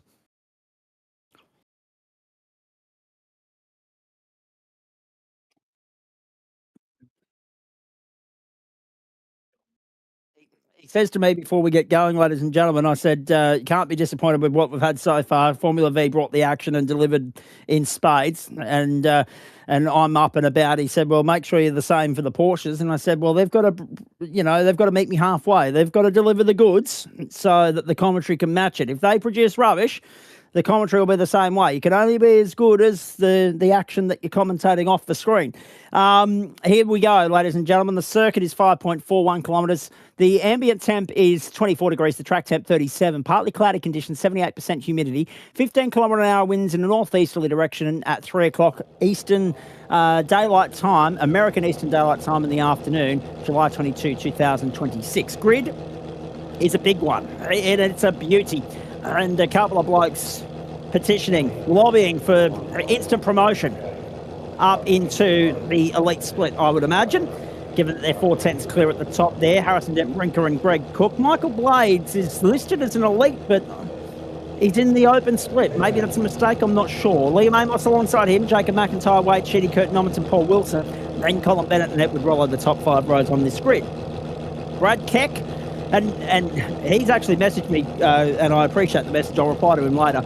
I saw a message there in Discord. He's a returning member on the platform of the Gentleman Sim Racing Club. I thought he might have been worried that when I get to his name, I'm sort of, pausing and second-guessing myself.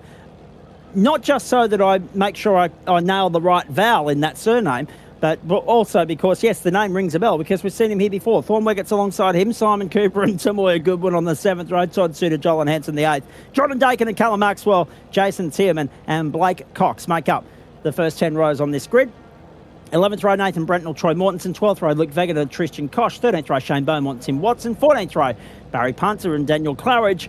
Connor Nixon and Josh Morris round out the field, but there's no Nixon, there's no Morris, there's no Webb, Collins, Peckham or Raff.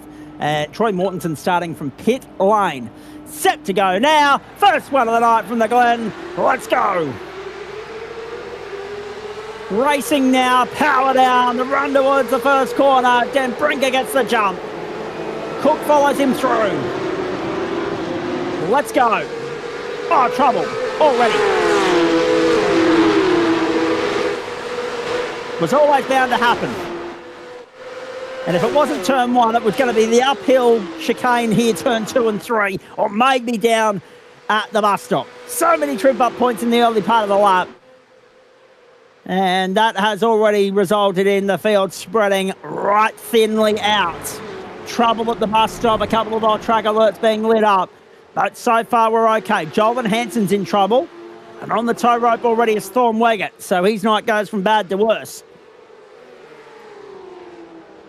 Dan Brinker and also Cook take off. They make their way down through the horseshoes of the boot section of the circuit.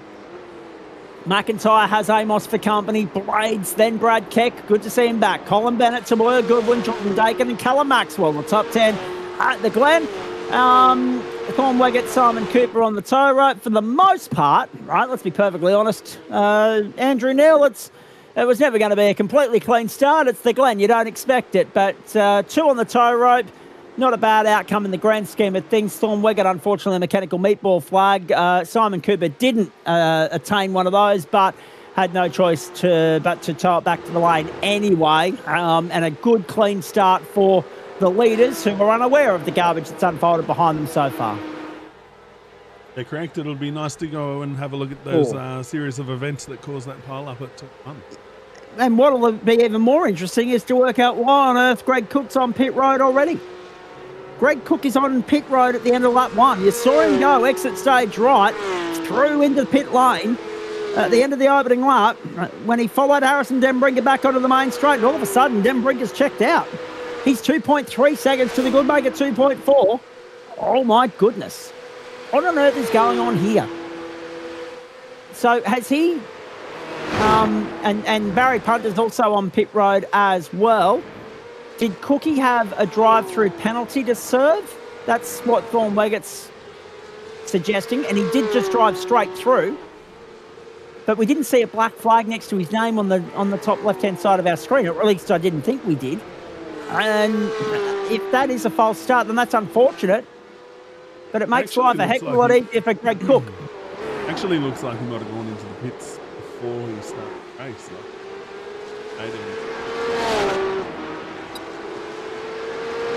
Okay. That's an interesting one because for mine, my first guess was, did he start with the qualifying fuel? It can't be that because he hasn't actually stopped on pit road. He's just gone straight through. Let's have a look. Maybe get a look at this. Maybe get a look at the start if we can. Thorn Weggett and Simon Cooper back out onto the racetrack. Well, that was him entering pit lane there, so maybe he got a latency issue. Yeah, I'm not convinced. I physically saw him go into the lane. No idea. Just another plot twist on a night full of drama. Another one of those little unknowns in the world of iRacing.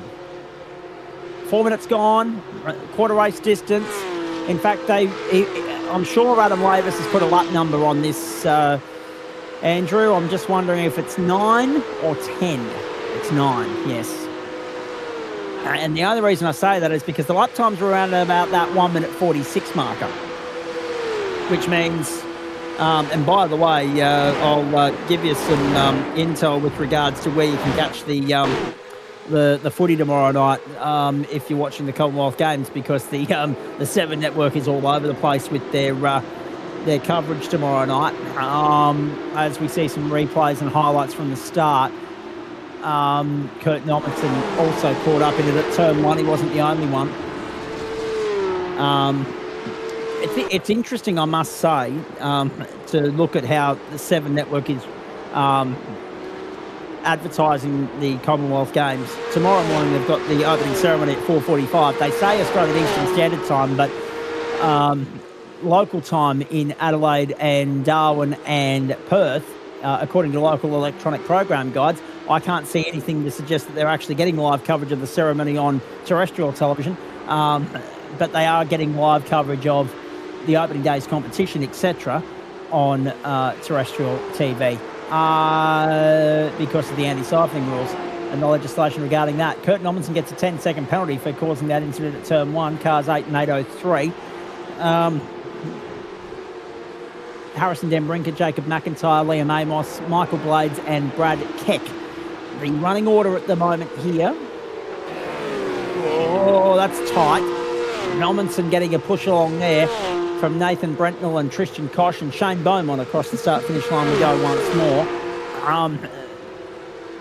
Down the inside on the run to turn 1. Yeah. I've completely lost my train of thought now because I got distracted by the advertisement I saw on the screen for the Com Games. We will, by the way, ladies and gentlemen, be going to the elite split as soon as this race is done.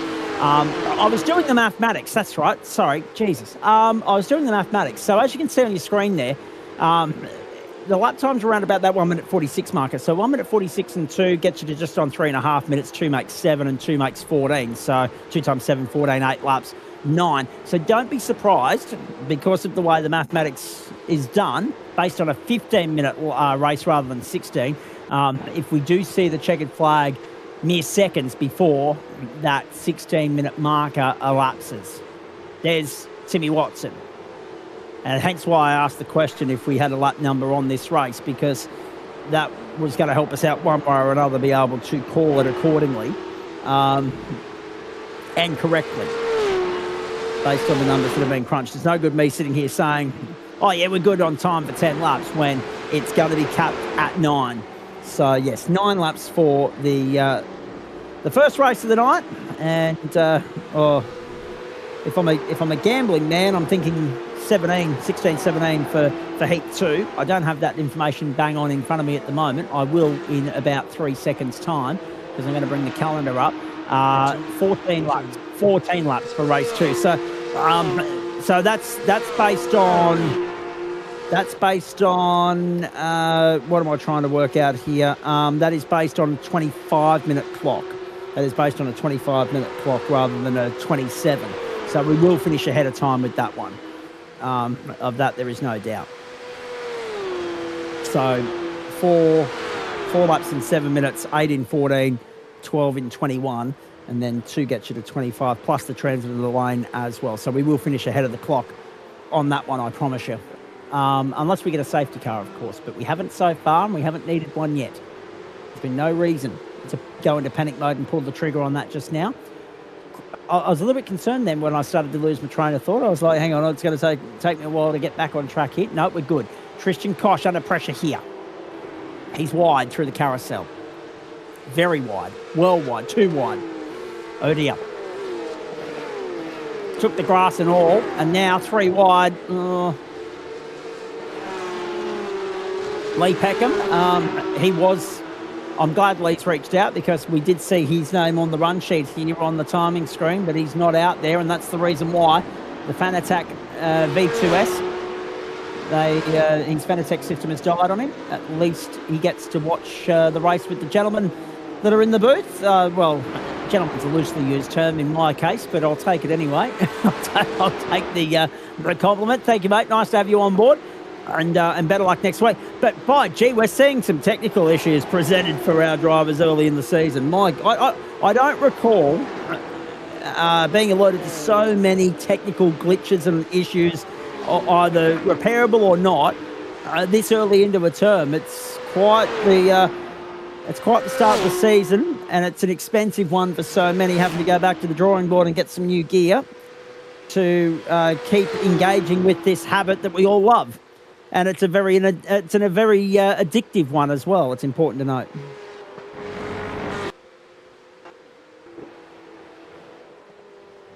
You had me worried there for a second, Andrew, because that went I had blinky bill, and I myself was like, and also the gap that I left there for you to get a word in, and I was like, hang on, what's going on here? I've lost him, and I've lost the feed. No, we're good. That was a blinky bill moment, Harrison Den Brinker. All right, so that was your. So the TV's my distraction, and the butterflies are your, okay. Very good. Yeah. So just to confirm, so tomorrow night we're talking about Friday night football because of the Commonwealth Games. There'll be some of the coverage on 7-2 and some of the coverage on 7-mate because the Commonwealth Games are going to dominate on the main channels of 7 and 7-mate, depending upon news commitments and other things.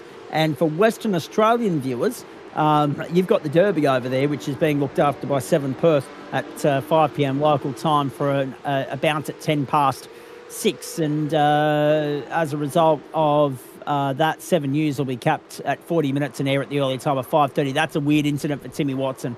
That is the second one in the race. That's an invisible speed hump in the car park sort of thing that you've missed. Or it's a speed hump that's crept up on you that you haven't noticed and it's gone blip, except in his instance, it's invisible. He had no idea it was there. No, he did, because he did exactly the same thing on about lap 3. But again, that highlights what my boys have been saying all season about the pogo stick, doesn't it, mate? Absolutely. You hit one of those curbs, you get bouncing, and she just does not.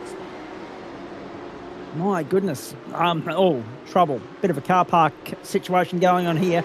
Daniel Claridge, and he had company already. He was the second one on scene. Timmy Watson's on pit lane. Oh, no. Tim Watson's on pit lane with damage as a result of that second incident at the bus stop. Simon Cooper is a lap down. Thorn Weggett a lap down. And everybody else still circulating lap number 7 here. So only 2 laps to go. A little bit tamer an affair than I was expecting, quite frankly. It's been very tame by GSRC standards and Watkins Glen standards. But hopefully the elite split boys will fix that in race 2. Actually, where is our good mate, Matt Schmidtke? He's in the elite split, that's right. Yes, I was wondering where he got to. He's up in the elite these days. Rubbing shoulders with the upper echelons of the Porsche racing cohort. Very good. So you'll get to see our Formula V producer and director in action very shortly. Just like you'll get to see Andrew Neil in action on a Monday night when he's out there in the McLaren in GT3, which is going to be good fun. And on that subject, folks, remember changes to GT3 that we now refer to them as Platinum, Gold, Silver and Bronze. And you'll be seeing a race from both the Bronze split and the Gold split on Monday night, the 2 splits that we haven't touched base with yet so far this season. And Lee Peckham, yeah, we try to keep it clean and open. Yep, I know. Same applies to the GT3 splits that aren't Platinum or Pro as it used to be as well. It's that whole gentlemanly etiquette of the club that we try and uphold that mantra in the lower splits. It's a bit more competitive and sheep station like in the top splits. There's no doubt about that. We saw that in the supercars. Harrison Den Brinker, as he did, I don't know, you weren't here this night. I'm just trying to remember whether it was Adam Lavis or Daniel Yeaman, but on one of those nights where we saw him early on in his GT3, what was then Pro-Am career, is now Gold. He went out and blitzed the field. He just absolutely smashed them, annihilated them, to the point where they gave him a one-way ticket invitation straight away up. Promotion. Whoa, Jordan Dakin. And that was Tamoya Goodwin in all sorts of strife coming through the horseshoe. They're at the bottom of the boot now. They're making them climb out of there, up the hill, over the rides and down to the big braking zone at turn 10. Have a look at this. Have a look at this. To the inside goes Goodwin to retain 5th, and somehow out of nothing, because he was all out of shape, in the weeds, all over the ripple strip, coming into the boot section of the circuit, and Goodwin did well to gather it up. Suter in behind has held off Maxwell, Wegener and Bennett. Bennett currently holds the invert pole. White flag flies at the Glen. And that was a big save, a get-out-of-jail-free card for Goodwin. And Dakin, lucky that he didn't have to take any evasive action. Have a look at this bloke, though. Got his immediate invitation up into the pro split, and he's 3 from 3 in the pro split already, right? And based on that, there shouldn't have even been a discussion entered into. He should have just been promoted straight up into the elite split here as well. And that is probably likely at the end of the night, ladies and gentlemen, that you'll see Harrison Den Brinker being promoted immediately, with no prospect of discussion being entered into, debate or return.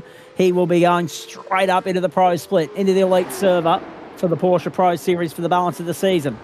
Callum Maxwell's got to slow down to serve. Another clinical performance from Harrison Den Brinker here at Watkins, Glen, and he's 4 corners from home.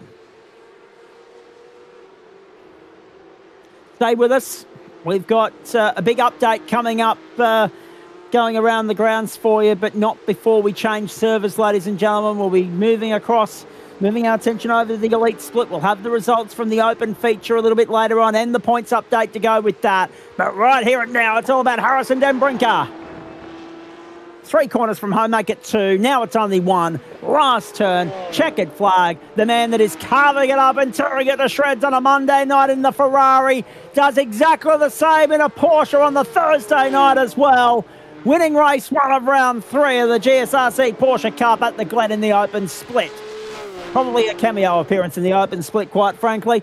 Jacob McIntyre in for second. Liam Amos side by side, and Michael Blades loses third right with the finish line in view. Demoya Goodwin in for 5th, taken 6th, Suda Maxwell, then Bennett and Keck. Brad's going to get the invert. Brad Keck gets the invert. Nommensen has an invoice. Cook recovered to 12th. Still none the wiser as to why he was transiting the lane on the opening lap. Wegener, Sheedy, Beaumont, Wilson and Koch, the top 17. Back then to Tierman, Rollo, Cox and Mortensen. Brentnell will come through in 22nd. Claridge 23rd. Jolan Hansen 24th. And Barry Punter will be 25th. Weggett finishes the lap down. Cooper as well. And Timmy Watson will be non-classified in all of that. Here it is, lap 1. So let's just watch this. He's in pit lane on the opening lap. What the hell? And I don't think he stopped. So that says to me that he's jumped the start.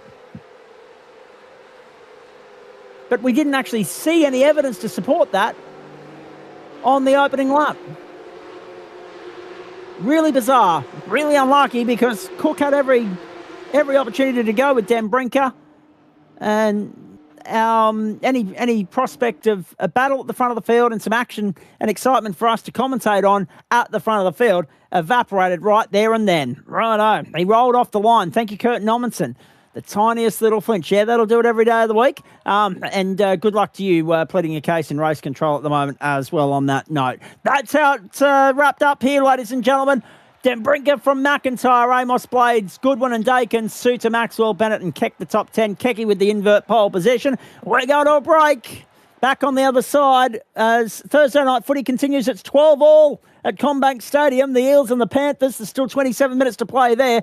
It's Adelaide by 2 goals, 54-42 over Collingwood. I've got to come back a little bit later on and run you through the dates. I've given you the men's dates for the Ashes next year. We've got the women's as well. We'll pass them on. We'll go back and do some homework from last night and do some housekeeping, keep you up to date with the BMW M Sport Cup point standings and the updated supercar ones as well. But next, our attention turns to the elite split of the Porsches and their third round, their feature race from here at the Watkins Glen Raceway in upstate New York on the boot. It hasn't disappointed so far. Den Brinker winning the opening heat of the open split by 11 seconds. Results from there. Feature race to follow. The conclusion of the elite split feature, which will bring you live and commercial free on the other side of this short break. Don't go away.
The platforms of the Gentleman Sim Racing Club and Thursday night motorsport for you, continuing from Watkins Glen International Raceway, virtual Watkins Glen International in upstate New York.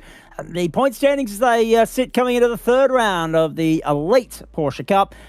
Race 5 of our treat, our offering for you tonight, ladies and gentlemen, our super sprint night of action. We've had 3 races in Formula V, which were mouth-watering. We've had the opener from the Porsche Open Split, now the Elite Split in action for you. Willie Blair on top of the points table at the moment, 2 points clear of Scott Rankin. And then 13 back to Luke Page, who has 4 points on Jeff Adams, and only 1 back then to Benny Pedersen. So 20 points covers the top 5 early doors in this championship. Michael Vocci, 173. The absent shoulder-rubbing Sam Chapman on 172. Corey Lazarus, 168. Adam Lavis, 157. And Paul Wood, 153 points. Joel Jansen's 152, knocking on the door of the top 10 at the moment. Now, I mentioned earlier that we got some big news to run you through. And I mentioned the dates for the men's Ashes for next year. The women's Ashes dates have also been confirmed.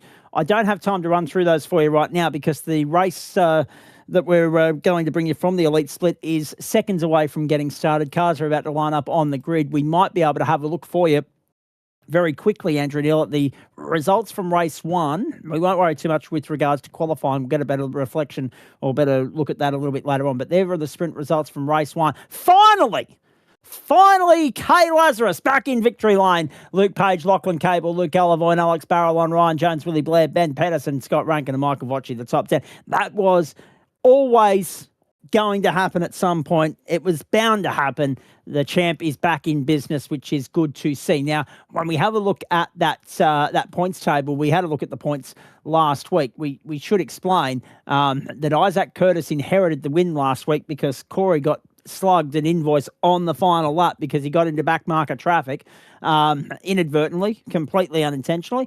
Backmarker traffic, not able to get out of the road of the oncoming, and of course Corey trying to get past it and keep Isaac at bay, and unfortunately got given an invoice for collecting the backmarker.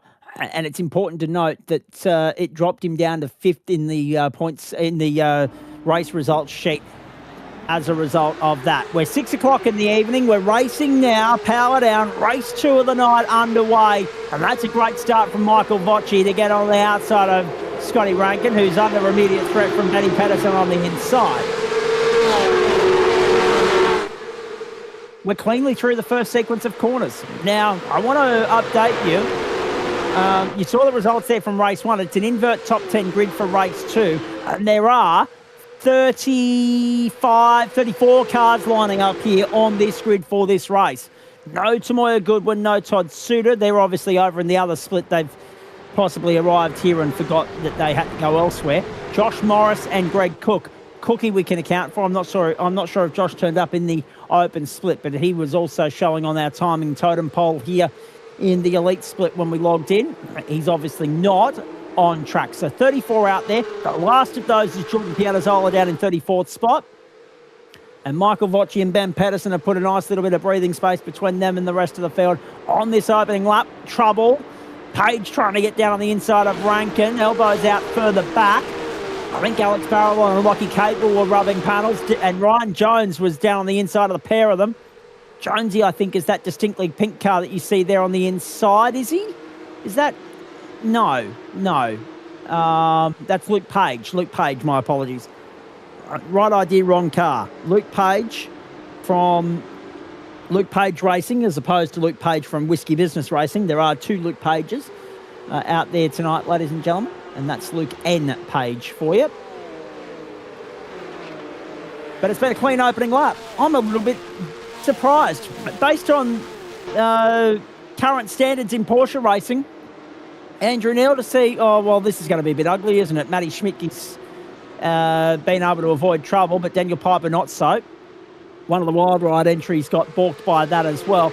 But apart from that, Andrew, a very, very clean commencement of play in the second race of the night for the Elite Split here at the Glen.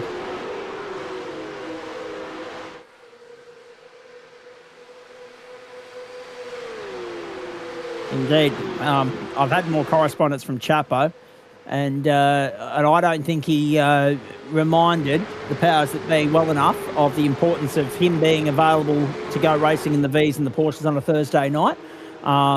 Surely they could have changed their position and held the race and held their function, their shoulder rubbing conference and gathering and function on a Wednesday night or a Friday night to free Chapo up on a Thursday night. I'm bit disappointed he didn't take his sim rig into the function and put it on the big screen for everyone to watch. Correct. Didn't try hard enough. I mean, surely the importance of what we do here and the fact that we only do it 40 weeks a year, or actually the point that we do it 40 weeks a year as opposed to 1 or 2 gatherings a year. Surely they could have worked around us, but no, that's all right. We'll have a date clash, and you watch Chapo at the end of the season.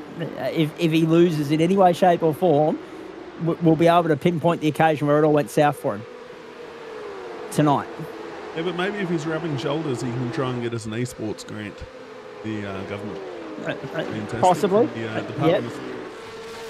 That's a very good point. Collingwood have hit the front at the Adelaide Oval. There's a post-race investigation pending.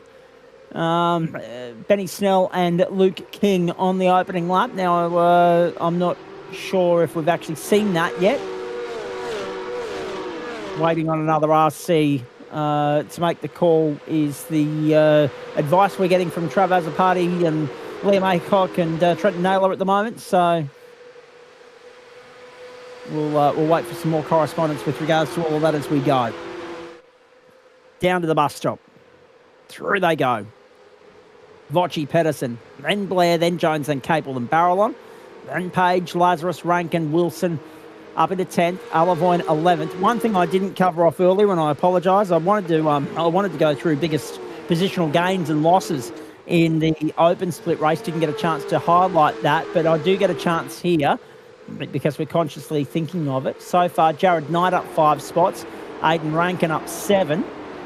And they are the 2 biggest movers so far. They did have room to move, though, because they were starting down the bottom of the field, 34th and 29th, respectively. Knight in 29th and Rankin 34th. He's up to 27th, up 7 spots. Knight up to 23rd, up 6 spots. And there is Michael Voci, controlling this race nicely from Benny Pedersen, Willie Blair, Ryan Jones, Lockie Capel, Alex Barrel on, then Luke Page. Corey Lazarus up 2 spots already. Tom Wilson as well. Scott Rankin down 7. Rankin's been gobbled up and spat out here, unfortunately, our commentary colleague from the Australian Sim Racing Group. It's interesting, though, right? Because we know how these guys play the game. And Voci's just picking up the freight at the moment. I feel, Andrew Neil, a lot of this race is going to hinge fairly definitively on that pit stop sequence. Always does. Those who can save field the best really come out.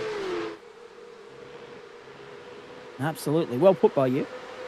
62-54 Collingwood lead Adelaide. So they've gone back-to-back goals there to go bang, bang and into the lead. And meanwhile, Penrith have another player in the sin bin for the second time tonight, down to 12 men. And they lead Parramatta for the first time tonight, 18 points to 12. Thursday night footy for you. Lockie Capel there in 5th spot, nipping at the heels, knocking on the door of Ryan Jones, looking for 4th on the way through into the horseshoe. So the boot section of the circuit. To be honest with you, there's some mixed reviews with regards to the boot section. He's Capel down the inside. Oh, look at Jonesy, forcefully slamming the door shut. It couldn't have been any more obvious that that's what exactly he was trying to do. He saw Capel going forward and he yanked the wheel hard right and said, no, thank you, try again. Oh, forceful from Ryan Jones to keep Lachlan Capel at bay. And we know there's a little bit of niggle between those 2 stables as well, Andrew Neil. I'm not sure they're exchanging Christmas cards, TPR and Orbit Drop Bear. We've seen Jonesy rub panels with some of the Orbit Drop Bear Motorsport boys in the past. Oh, dear.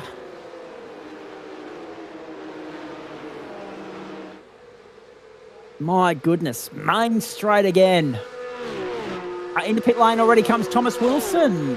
Wilson's in. Early stop. Benny Snell. He goes now as well. It's only 14 laps, so these boys have hit that critical point. They've completed 4, 7 minutes gone. They feel as though they can pit now and get home. The risk they run, obviously, is getting caught in traffic or getting obstructed on the way back through the field by incidents or slow traffic or back markers or whatever the case may be. But they're obviously opting for some sort of clear air. And I'm not yet sure, one way or the other, mate, which is the best way to go around here, whether it's to follow the train and benefit from the slipstream opportunities, of which there are plenty around here, particularly on the front straight, the back straight of the boot section of the circuit, and also the run up out of the uphill sweepers left and right to the bus stop. John Akers is off the road currently. He's dropping down the order at a rapid rate. So I'm not sure if there's more merit in going alone, as we see that Aidan Rankin's acquired a mechanical meatball flag as well, and doing your own thing, or whether following the leader, doing a little bit of fuel saving, grabbing the slipstream in the draft and the obvious speed advantages that come with that. Not sure which is the best way to go, but we're soon going to find out with a couple of guys pulling the trigger and going to pit lane very early. All depends on where you're sitting in that pack, Zach. If you're sitting in the middle of a slow pack and everyone's slowing each other down, often be better to get out, get your pit stop done and come out in some clean air where you can just do some racing. Indeed. Round onto the main straight. Boy. Jeez. Michael Vocci. Sitting there very nicely. Leading the way from Benny Pedersen. Does Pedersen wait until the pit sequence to pull the trigger, or will he take an opportunity prior to that? It's very processional at the moment, in the sense that most of these guys at the pointy end seem content to follow the leader, unless you're Ryan Jones and Lachlan Capel, of course. Sean Benici, racing room contact with Jared Knight. That's been called into race control. We'll wait and see on that. There's the move from Pedersen on Vocci, going into the bus stop. New race leader, and Benny's in front. Nice. It was only a matter of time.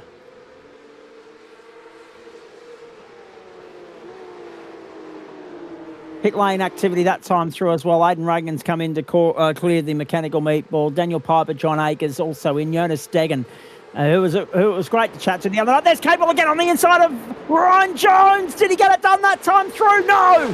Again, Jonesy slams the door shut. Capel is throwing everything at him. He's all over him like a cheap suit, and yet Jones remains ahead. Continues to withstand the pressure. And the pressure is relentless. It's a good scrap. It's a good contest. But they need to be mindful. They want to stay with Blair and Vocci. They want to get out after Pedersen. They can't get caught squabbling for 4th and 5th here, Andrew, or otherwise that's where they'll be confined to for the balance of the night. They want to stay with the top 3 while they can.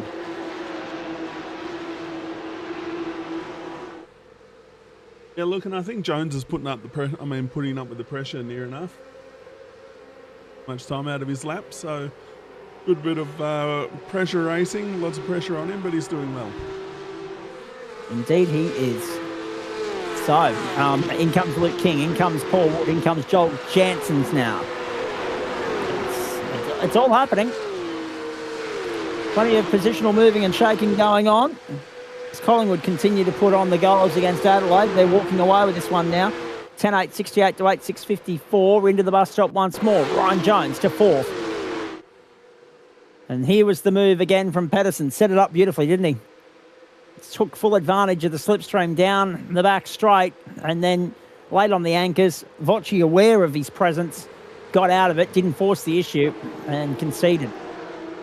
And now, Vocci's there for Sinline Race Service, struggling to go with Ben. And now about to come under pressure. Here's Capel again, having a look at Jones. Jones is wide this time. There's the door open. Very, very wide for Lachlan Capel. He's still there forcing the issue, Jonesy. And Lachlan's trying to get the toe along from Willie Blair. Jones can't quite latch onto Vocci and go with him. Jones wants to go around the outside. He's deep into the corner. He's still on the outside of Willie Blair. He's too wide now. Here comes Capel. He's managed to stay ahead of Capel. Oh, this is unbelievable stuff. Jones still ahead of Lockie Capel, trying to get the toe along from Willie Blair. And we've got a great race running on our hands here, folks. Matty Schmidtke's parked up and done. Capel on the inside of Jones again, and this time he'll get it done. It took him half a lap, but he gets there at long last, and Jones is still going to stay tough around the outside under brakes on the run to turn 1. And Capel finally edges ahead, forces his way in front, and says to Jonesy, thank you, but I'll take it from here. That's as good a half a lap of Porsche racing as we've seen all season from two very, very top-level operators. Schmidt's parked up and done. His teammate Benici, which, of course, I say that because Matty's one of those dual team participants. He's got an alliance with Risky Business on a Monday night. He's with Aussie Races tonight, but of course Sean Bonici's his teammate on a Monday night. He's just come out of pit lane. So too Joel Janssens and Paul Wood and Luke King. Also Corey Lopez and Alex Farallon. I don't know, to be honest with you. I've got no bloody idea. I've got no damned idea. They're not registered on track at the moment. They're sitting down there 35th and 36th. So they've obviously arrived here and then realised, oh, I'm in the wrong place and seen their way out. That's what my guess is. I'm getting being parked. 57. Yeah, I know.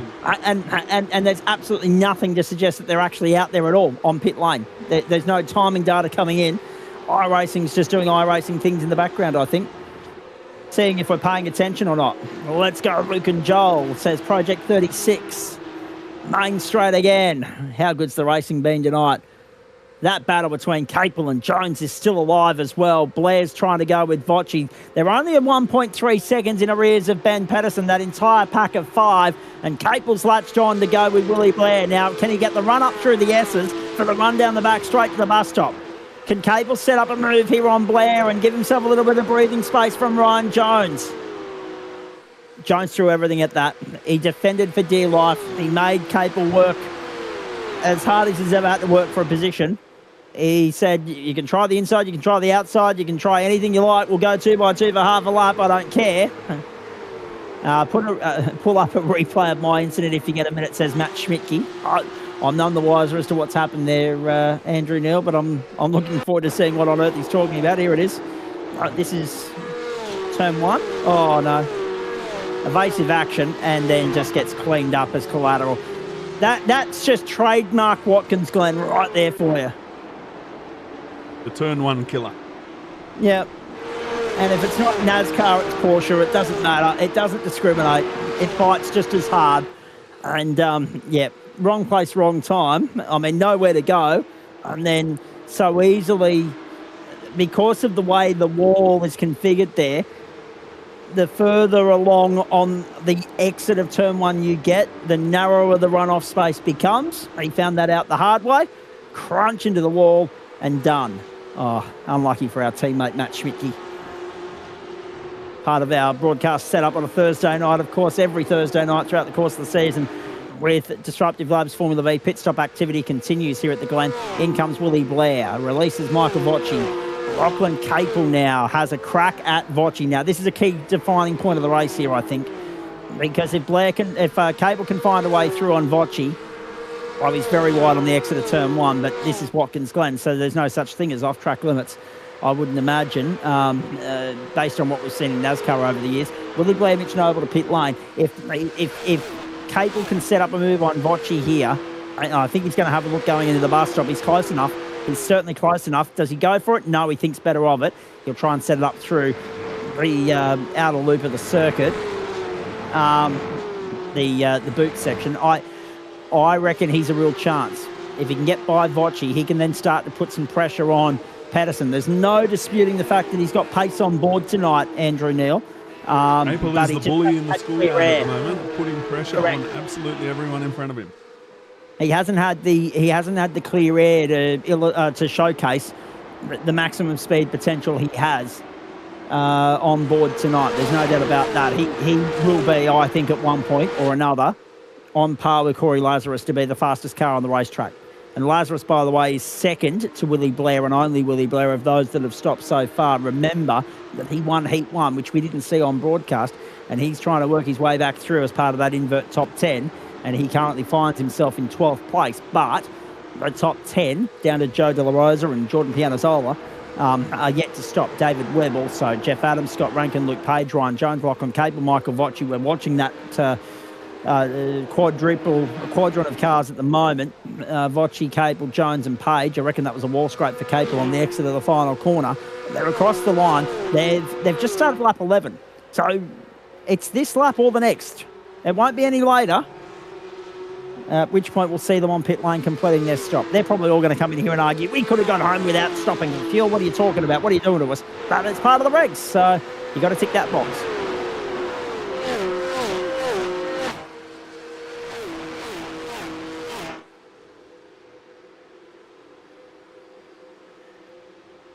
Just excuse me while I lubricate the tonsils, ladies and gentlemen. Haven't had much of a chance to do that tonight. We haven't been coming up for much air. Ben Pedersen, Michael Vocci, Lachlan Capel, Ryan Jones and Luke Page, the top 5 here. So I asked Schmitty the question in Formula V. What's impressed you most about the Porsches tonight, Andrew? I guess for me, from my standpoint, it's that the presence of drivers in the Porsche Cup remains, you know, a very good number. 3 weeks into the season, we're all fearing a massive drop-off. We haven't seen it yet. No, absolutely. The numbers have stayed good. Really good racing. Both splits, they've really got that in great class. And it's not over yet. Benny Pedersen's lead is 2.1. Now, is that enough? Or is that enough for when he gets to pit lane? Jones on the inside of Capel. That battle he reignites. Jones on the inside and gets him. Capel will stay there. Capel gets barged out into no man's land and back down the inside of Jones. Try again, work a little harder. No, into pit lane they come. Jones was trying to set that up to get track position ahead of the run into pit lane, and he didn't get it. Those two have had at it tonight. It's been a real good tug of war, and it's not over yet. 3 to go. Scott Rankin leads because he's continued on. He and Corey, well, actually, no, sorry. Joe De La Rosa has just come back onto the circuit now and is showing down in 13th and is only just going to pit lane. So something's happened to Joe on that lap through because he's lost track position big time. He was 10th of the 10 that hadn't yet stopped. Now there is only one that hasn't stopped. That is Scott Rankin. But look at what it's done to the order.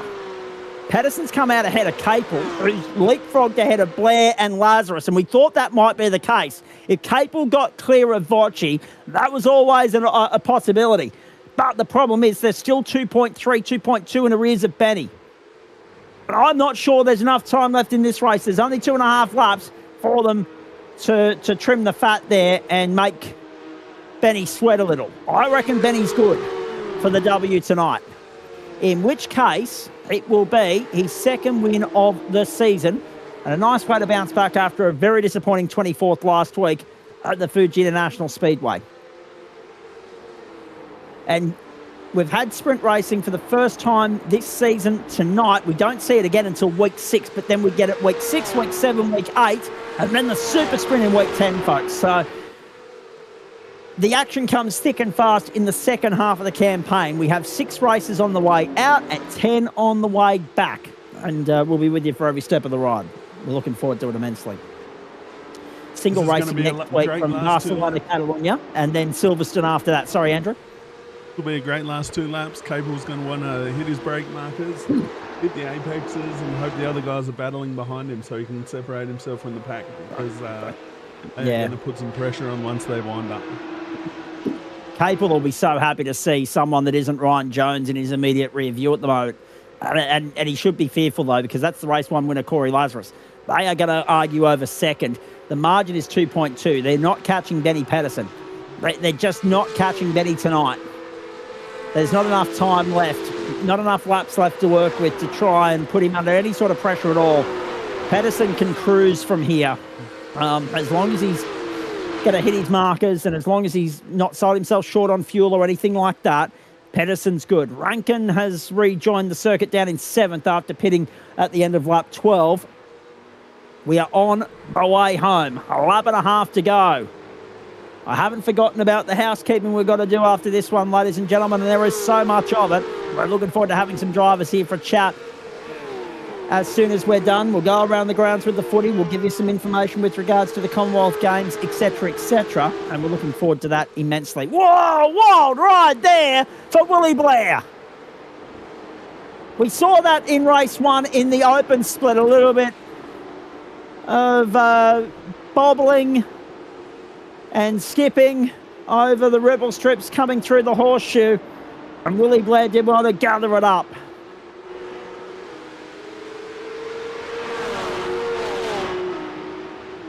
Some ripple strips more greedy than others, it would seem. And some ripple strips more friendly than others. White flag flies this time by. Pedersen leads. The margin is now only 2 seconds. I reckon the message notifications that are coming through now, yes, they are, from one S. Chapman. So he's finally taken the bait with the shade that I was throwing in his direction. Apparently he had a different function last night. So this Labour shoulder rubbing thing's been going on for 2 days. He said, I was very close to just getting to this late and still doing the V's, but was advised he'd missed dinner, so he's never been one to turn his nose up at the free feed, so he went and took the free feed instead.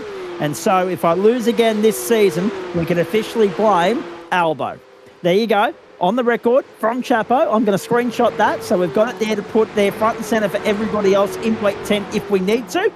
But if he loses this Porsche campaign or the V campaign, the blame is officially going to the highest office in the country. Ben Pedersen leads, 1.3. This has been a magnificent run home from Lockie Capel. He's taken chunks of time out of that advantage that Ben Pedersen enjoys, but it's not going to be enough. Benny's going to bring this home, and he'll be a second to the good.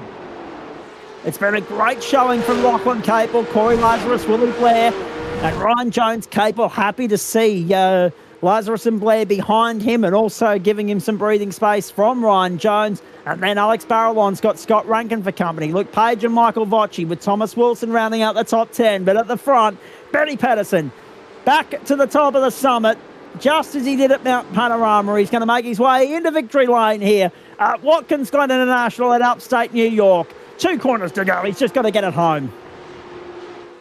And he has run right in this second race. There's no doubt about that. And Pedersen to the top of the timesheets once more, to the top step of the podium. Victory number 2 of the season. And he gets the job done in the feature at the Glen. And puts himself right back in the discussion when we're talking about championship contenders. Capel in for second, Lazarus third. Not too much in the way of photo finishes in all of this. It's all pretty definitive. Willie Blair, Ryan Jones, Alex Barrelon, Scott Rankin, Luke Page, Michael Vocci and Thomas Wilson, the top 10. Then back to Jeff Adams, Luke Alavoine, Luke King, Paul Wood, Luke Brooker, David Webb, Mitchell Noble, Jared Knight and Sean Benici, with Jordan Pianazzola rounding out the top 20. Oh boy. Very, very good. Hard fought, fast paced. We wouldn't have it any other way. That was very entertaining. A very good Thursday night out. Can't be disappointed with anything we've seen tonight, Andrew. It's been from the top shelf. It's been really entertaining. Mate, there were some great battles in there. Good to see that Mavs continued on this tradition and finish the race with a broken car. Oh dear. Very bad luck there for Adam Lavis. Can't take a trick at the moment. Benny Snell finished up 22nd. Joel Janssens was 21st. Joe De La Rosa 23rd. Not sure what happened to him on that run into pit lane. That in-lap didn't go to plan, I'm sure. And then John Akers, Heo Ong from Malaysia, Jonathan Harris, Daniel Piper, then Drew Collins. And Adam Lavis, as you say, was 29th. Richard King, Jonas Dagan, and he's limping home as well. So he had his own misfortune there. Spent actually 2 minutes and 14 seconds on the tow rope on pit lane at the end of lap 13. So that was his second stop of the night. So something's happened to Jonas on the run home. And then Aidan Rankin should be classified. He did finish 75% of the race at lap 11 there. Because remember, when it's 14 laps, and we did finish 14, 3.5 increments. So 3.5 and 2 is 7, and another 3.5, 10.5. He's on the tow rope on pit lane at the end of lap 11. So, look, I know technically he hasn't crossed the control line for lap 11, but you're probably giving it to him on those numbers. And then Mark Heppel was a retirement, and so too is Matt Schmidtke. Very good stuff. Thank you to you, Andrew Neil, for dragging Benny Snell into the house. We'll get to him in just a moment. Stay with us, folks. A lot of paperwork to run through tonight, because not only do we have the results here on your screen from the elite split, but we'll also have the results from the second race of the open split. Hopefully Andrew is able to grab hold of those very shortly. Then, of course, we'll have all the housekeeping with regards to the points from last night's 2 championships, the updated points there.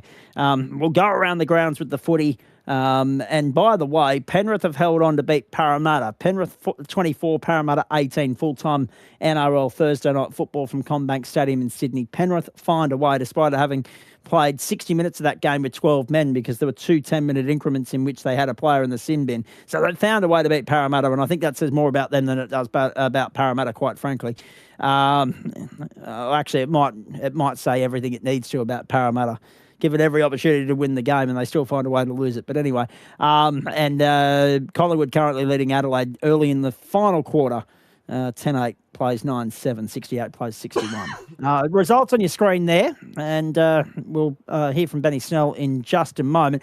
Although, Snelly, I don't think we can necessarily say that went to plan for you, considering that you're finishing outside the top 20. What happened, please? Oh yeah, just not a good night for me.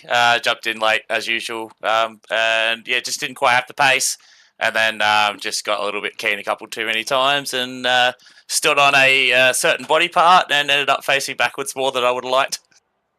Oh dear. I was going to say it's interesting, isn't it? Because you talk about the lack of prep time, jumping in late, etc., and so forth. Although we've come to expect that.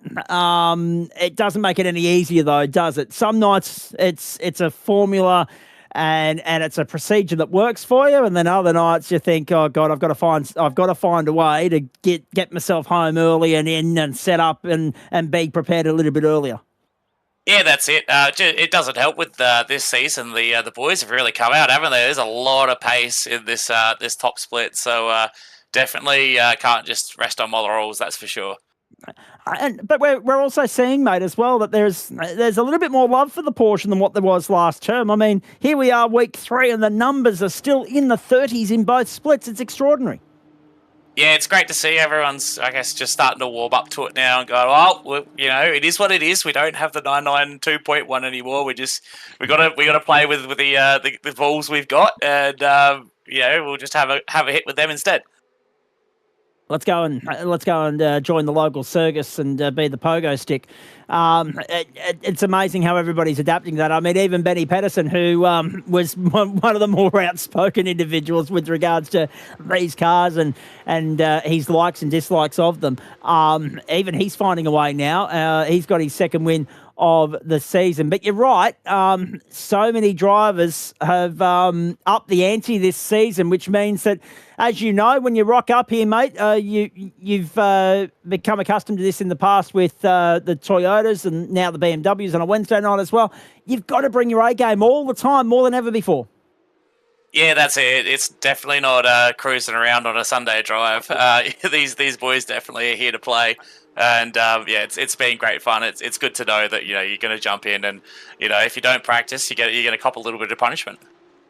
Did you cop a little bit of hip and shoulder there? We're just watching the replay, and I think that might have been lap 1. Andrew Neil can correct me if I'm wrong, but we've seen you go for a very wild ride through the grass, going into the boot section of the circuit. Did you get hip and shouldered out there, or did you help yourself?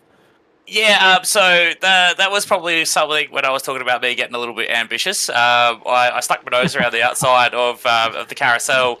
It looked like that Luke was leaving a lane on the outside, and all of a sudden there wasn't a lane, and I was not on the track. So I'm going to put my hand up there. I was about to jump down into the race control as well and just say, hey, look, that's my bad. I'm putting my hand up for that. I went back and had a look at it. I was 4 wheels on the white line, so I was off the track. So yeah, it was just glad that I was the only one that copped a hit, and Luke carried on. And how lucky you were that didn't become a bigger incident, because the rejoin there, was very nice from you, but everybody also aware that that's what you were up to. Like, you were in the weeds, you were by yourself, and we know that sometimes when you're on the grass, you can become a complete and utter passenger, and everybody took evasive action accordingly, which I thought was very good awareness from those guys, and very rare as well, because normally that sort of early race hustle and bustle can turn into all sorts of drama and damage, can't it? Yeah, that's it. We should just all be well aware by now at my prowess at crashing. If I've done it enough that I've learned how to do it right. Correct. Yeah, and that's the thing. Like, if you're gonna do it, just do it right. Like, don't half just do it right. Yeah, that's it. So I'm just glad that that no one else got caught up in that. So I managed to slow it down on the grass, which was a surprise. And yeah, everyone played on, so that was all right. Had a little bit of damage, so I pitted early, and yeah, just caught up to a couple other cars. And then as someone was coming out the pits, I thought I'll go around the outside of the bus stop. I got enough overspeed and had too much overspeed, jumped the curb and spattered around, and that was my night. It's interesting too, isn't it? Because that's the only sprint round now until the second half of the season. You go back to 40-minute racing for the next 2 weeks. So I guess 6 of one, half dozen of the other, right? It's weird that we've got one sprint round now and then 3 in as many weeks, 6, 7 and 8, and then week 10 is a super sprint. So the way the calendar's been put together this term, very sprint-heavy back half of the season. But at least you've been given a little taste of what you're in for when those sprint rounds come around thick and fast in a couple of weeks' time. Yeah, that's it. So a couple more of the longer races, which I seem to be doing better at. I think getting time to get in a rhythm in this car is a big deal. So the sprints I'm definitely loving in the M2 and the old 8.6. But yeah, this thing I feel like I come alive as the race comes along. Talk to me about when it comes to Watkins Glen, because Andrew will have noted that I was about to make a point about this earlier, and I never got to finish it off because all hell broke loose on the track between, I think it was Loggy Cable and Ryan Jones, quite frankly. And we've got Kurt Normanson standing by to come in and have a chat with us as well. Actually, thank you, Andrew. You're onto it. You've already dragged him in for me. The Watkins Glen circuit, right? So we've got 2 distinct configurations here. We've got the short chute and the boot. You've got drivers that like both configurations, but then you've got drivers that are either one or the other. Some will loathe the boot and love the short chute, and some will be the other way around. Where do you sit with it, and why, if you don't mind me asking? To be honest, it's probably car specific. Cars like this at the GT3s, I definitely find the boot, one, it extends the track, so you get a little bit more of a spread. You don't have everybody tripping over each other. And they really like that toe and heel section, whereas your slower cars and obviously your NASCARs and stuff like that, they definitely prefer the cup layout where it's a lot more fast and flowing. Like 8.6s came here in the officials not long ago, and it was the NASCAR layout with the NASCAR track limit, so running all the way out to the wall through turn 1 and through the short chute, and it was an absolute blast. It was basically like oval racing in an 8.6. Fair point.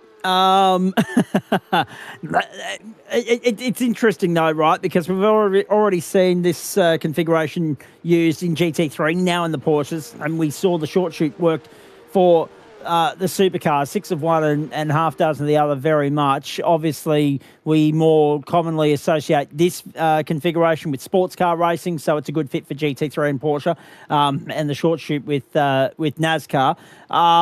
So it's an interesting one. But talking of interesting, the next 2 rounds in this schedule, mate, I mean, I don't know how we're going to go here. I'm interested in your thoughts. Obviously, Silverstone is week 5, and I'm reliably informed you're probably should consider packing your umbrella for that, because let's be honest, Great Britain and wet weather never go too far away from one another. They're always very closely linked. But next week, the Circuit de Barcelona, Catalunya, 40 minutes around there. We haven't regularly seen this circuit used in Porsche Cup competition, so it's a rare stop for them on the schedule. I know you're familiar with the circuit. What do you think of it, and what do you reckon your chances are?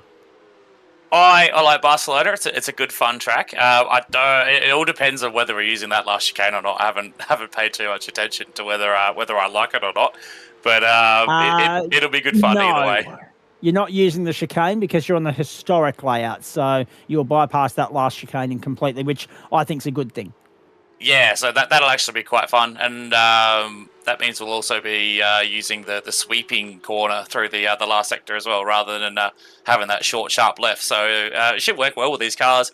Be nice and flowy, so it should be good fun. Silverstone, I'm definitely not going to be here either way, so I'm glad I'm going to miss that if it's going to be raining.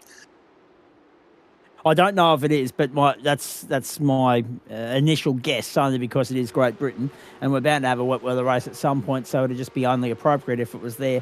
It's an interesting one, though. From your standpoint, where are the goalposts? On your night, we know what you can bring to the table. You're just finding it a little bit hard to get some traction here in this series. Are you looking towards the second half of the season as a way to maybe turn it around and finish stronger than you started? To be fair, it's not about the championship or anything this season. I'm just going to jump in when I can, when I got the time, and just have some fun. And obviously, the further up you finish, the more fun you're having. So I'll definitely try and have a couple of stronger races. This was definitely not a great idea to jump in tonight, but I still had fun either way. So that's the main thing. And I made it to the end. That was the most important part. Typical race driver, looking at the analytics of it. I like that. We're looking forward to hearing from Ben Pedersen in just a moment, who's also joined us in the booth. And I think Jordan Pianazola's on his way back. We at least asked him to pay us another visit. And apparently he's just jobbed himself in. I might have jumped in the wrong split, he says. Maybe you'll get an upgrade as a result. I don't know. But very good stuff. Where else are we going to see it pop up? Obviously, time critical, depending upon other commitments, mate. I know you got some real world stuff on the hop, skip and jump as well, but obviously not necessarily about the championship per se here in the Porsches.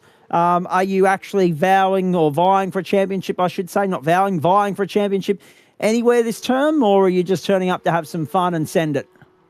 I was originally planning on having a crack at the full tilt in the M2s. Unfortunately, I couldn't make it home in time last night, so looks like I missed a cracking race. I just had a look at the results, and I was like, oh, looks like there was a lot of fun up the front, a lot of close finishes. So I was definitely devastated that I missed the races around Road America last week. So basically, yeah, just try and focus on the M2s. Jump into GT3 and a Porsche when I get a chance. But I do actually have another real-world thing coming up. It's actually tomorrow night. There's a new sim racing centre in Adelaide called Sim Racing Adelaide. They had a hot lap competition last month. I made the top 4, so they're doing a live final tomorrow night with me and 3 other drivers. And the winner's going to get a test drive in a Hyundai XL. Oh, okay. Very nice. And when you do get that test drive, Benny, right? So confident I am. I'm just backing you in from the outset. You'll then get an understanding as to why I call them the best thing since sliced bread as far as tin top racing is concerned, and the tin top equivalent of Formula V. And then hopefully you'll also join me in pleading and begging the iRacing powers that be about bringing them to the sim racing world, because that'd be just next level entertainment every Thursday night. We'd have to have 3 offerings. I think we'd have to go V's into XLs into Porsches. Oh yeah, it'd be absolute right, wouldn't it? It should be good fun. It's going to be a tough battle. Actually, one of the other competitors that I'll be racing with tomorrow was in the race tonight for his first race in the Porsches and the GSRC. That was Thomas Wilson. So yes. we were neck and neck pretty much all race. So if we're in Porsches tomorrow night, I think it'll be a ding dong battle. Absolutely. Although you'd be hoping and praying that you're in something that you've got the upper hand in. In saying that as well, I'm obviously of the belief that the partnership's been drummed up with the people at Circuit XL SA. Correct me if I'm wrong. But where would it be? Would it be Malala or Caster de Shahin? Well, they're both technically Casa de Chien. One's just the poor cousin. Yeah. holiday home, the shack. Yeah. Yeah. But it'll be at Malala, so it'll be like a Monday during the day kind of private test day. So it should be good fun for whoever takes it out. Oh dear. So a Monday. So we've gone on the record as saying somewhere along the line, one of these drivers is chucking a sickie. I like it. Very nicely done. Circuit of Barcelona, Catalonia, then Silverstone, then on to Hockenheim, Interlagos, and Imola as far as this calendar is concerned. We finish off with Monza. That'll be the last 40-minute race of the season, and then Road America for a super sprint to finish the campaign. And they will rock and roll around there, ladies and gentlemen. Mark my words. It'll be absolute compulsory viewing. 3 races in the V's to precede that. 3 races in the Porsches in Elkhart Lake, Wisconsin to finish off the campaign for Term 3. And, I mean, you saw what they brought to the table in the BMWs last night. As Benny said, it was an absolute cracker. You did miss out. Great man. Absolutely. So 3 races, 3 bites of the cherry, 2 invert grids, 1 round of compulsory pit stops. Yeah, week 10, circle in the diary. Thursday, what are we? September 10 it will be. And it will be an absolute... it is September 10. I stand corrected. September 10. So, yeah, put that in the diary. Compulsory viewing there. 110%. Benny, good luck with the sim stuff tomorrow night, mate. Good luck with what's coming up in the real world. We know you. We know you don't mind a drift session here and there. So we hope that goes well. Hopefully we're talking to you next week as the winner of the test drive in the XL, and then hopefully that will be the new addiction and drug that fuels your motorsport career for the next 10 years. I can't afford more cars. Awesome. Thanks, Zach. And of course, thanks for the broadcast and for the club for putting it on. All right, very nicely done. Just noting to my producer director, Andrew Neal, that I did receive your message and I have had a little chuckle and noted if and when that comes to pass later in the post-race show as well. It has got nothing to do with the 3 blokes that are here presently as we speak. Thank you, Benny. Appreciate that, mate. Enjoy the weekend. Thanks, mate. You too. And from him, we'll go to Kurt Normanton and Ben Pedersen. In fact, Kurt, stay there for me because I need to go to the race winner. Benny, very nicely done, I thought. Had it been a couple of laps longer, geez, Lockie Capel was sending it big time there at the end, and he was reeling you in, but time was always the enemy for him. You had clear air, you built a little bit of a buffer, you used it to your advantage, mate. Second win of the season, well done. Yeah, thanks, mate. It's good to see you. I'm just recovering from pneumonia at the moment, so... Oh, God. Not to cough too much. Don't pass it through the headset, will you, please? Yeah, well, I don't want to share it at home, that's for sure. But, yeah, look, once I got out of the pits, it was a little bit less pressure. But, yeah, they were catching me under when we were doing full-on race pace for sure. Like, I've been pretty slow the last couple of weeks. But, as always, it's good fun. And, yeah, that's why I'm sort of sticking around. I'll be here again next week. Well, this is the interesting thing, isn't it? I mean, when we look at the way this is playing out this year, right, we know how much of a love-hate relationship you've had with this new car, and the pogo stick effect and the driver creature comforts and all that sort of stuff, right? We could sit here and do that to death. But it's a testament to you, the way in which you've got your head around it, and you've sat with it and persevered with it, and now you're reaping the reward. And I think one of our other good mates and one of the other stalwarts of the caper here, Corey Lazarus, is having the same sort of similar experience, because we know that he's found it difficult to get to grips with this new thing, and yet he was extraordinarily exceptional benchmark for everybody to try and match or surpass in the old incarnation of the Porsche Cup. Yeah, he always puts the work in. But I think what we're both doing is we're not. Well, I'm definitely not doing as much work as him. But yeah, just arrive and drive and just not overthink. Just have some fun. And if you're up near the batting order, you know, it's more fun than not. But yeah, I think like trying to practice too hard was not helping at all. All right, indeed. Now, I guess we should talk about the first race there, mate, because Corey did nab the win.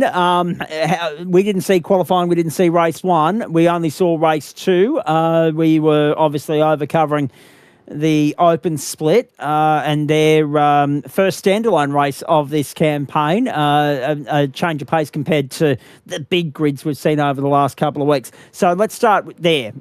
Did you like the fact that we're back in a split service setting tonight? And then secondly, talk us through your qualifying in race 1.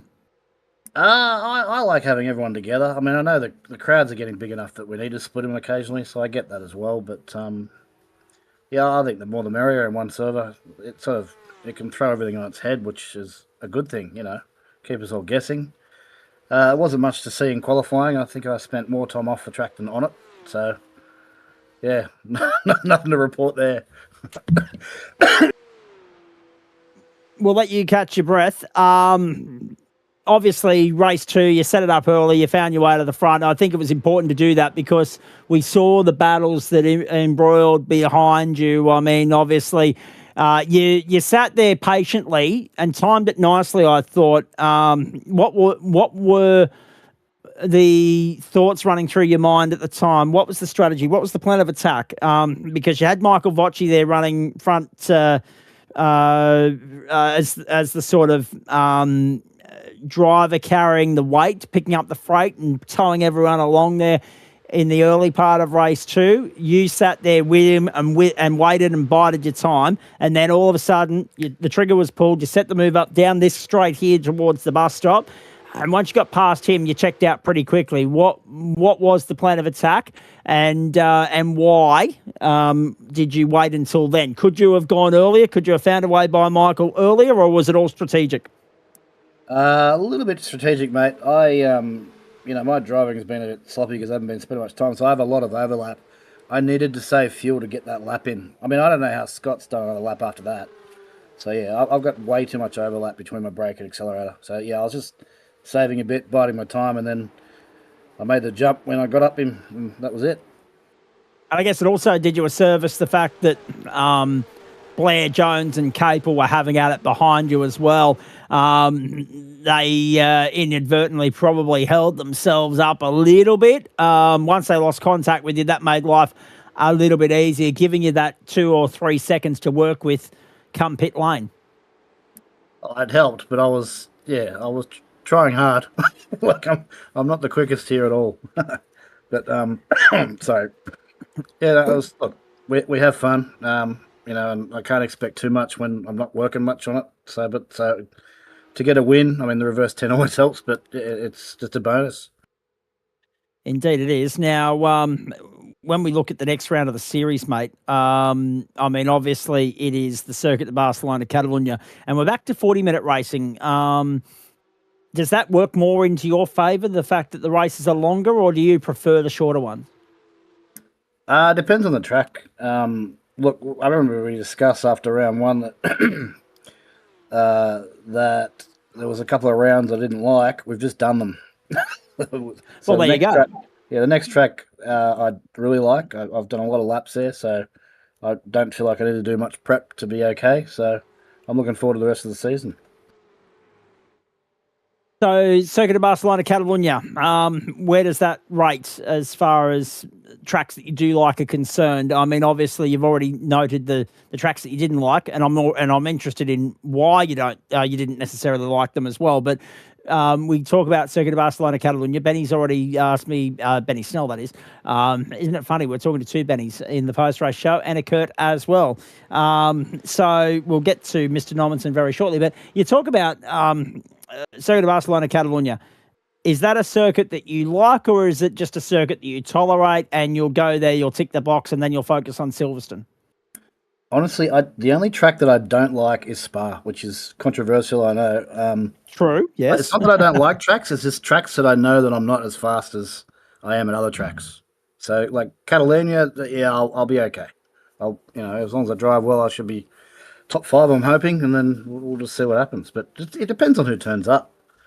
Like, we're getting strong fields. There's a lot of fast guys now. And Wally Blair now is kicking goals. He's got a lot faster since the last time I raced with him, which is good to see.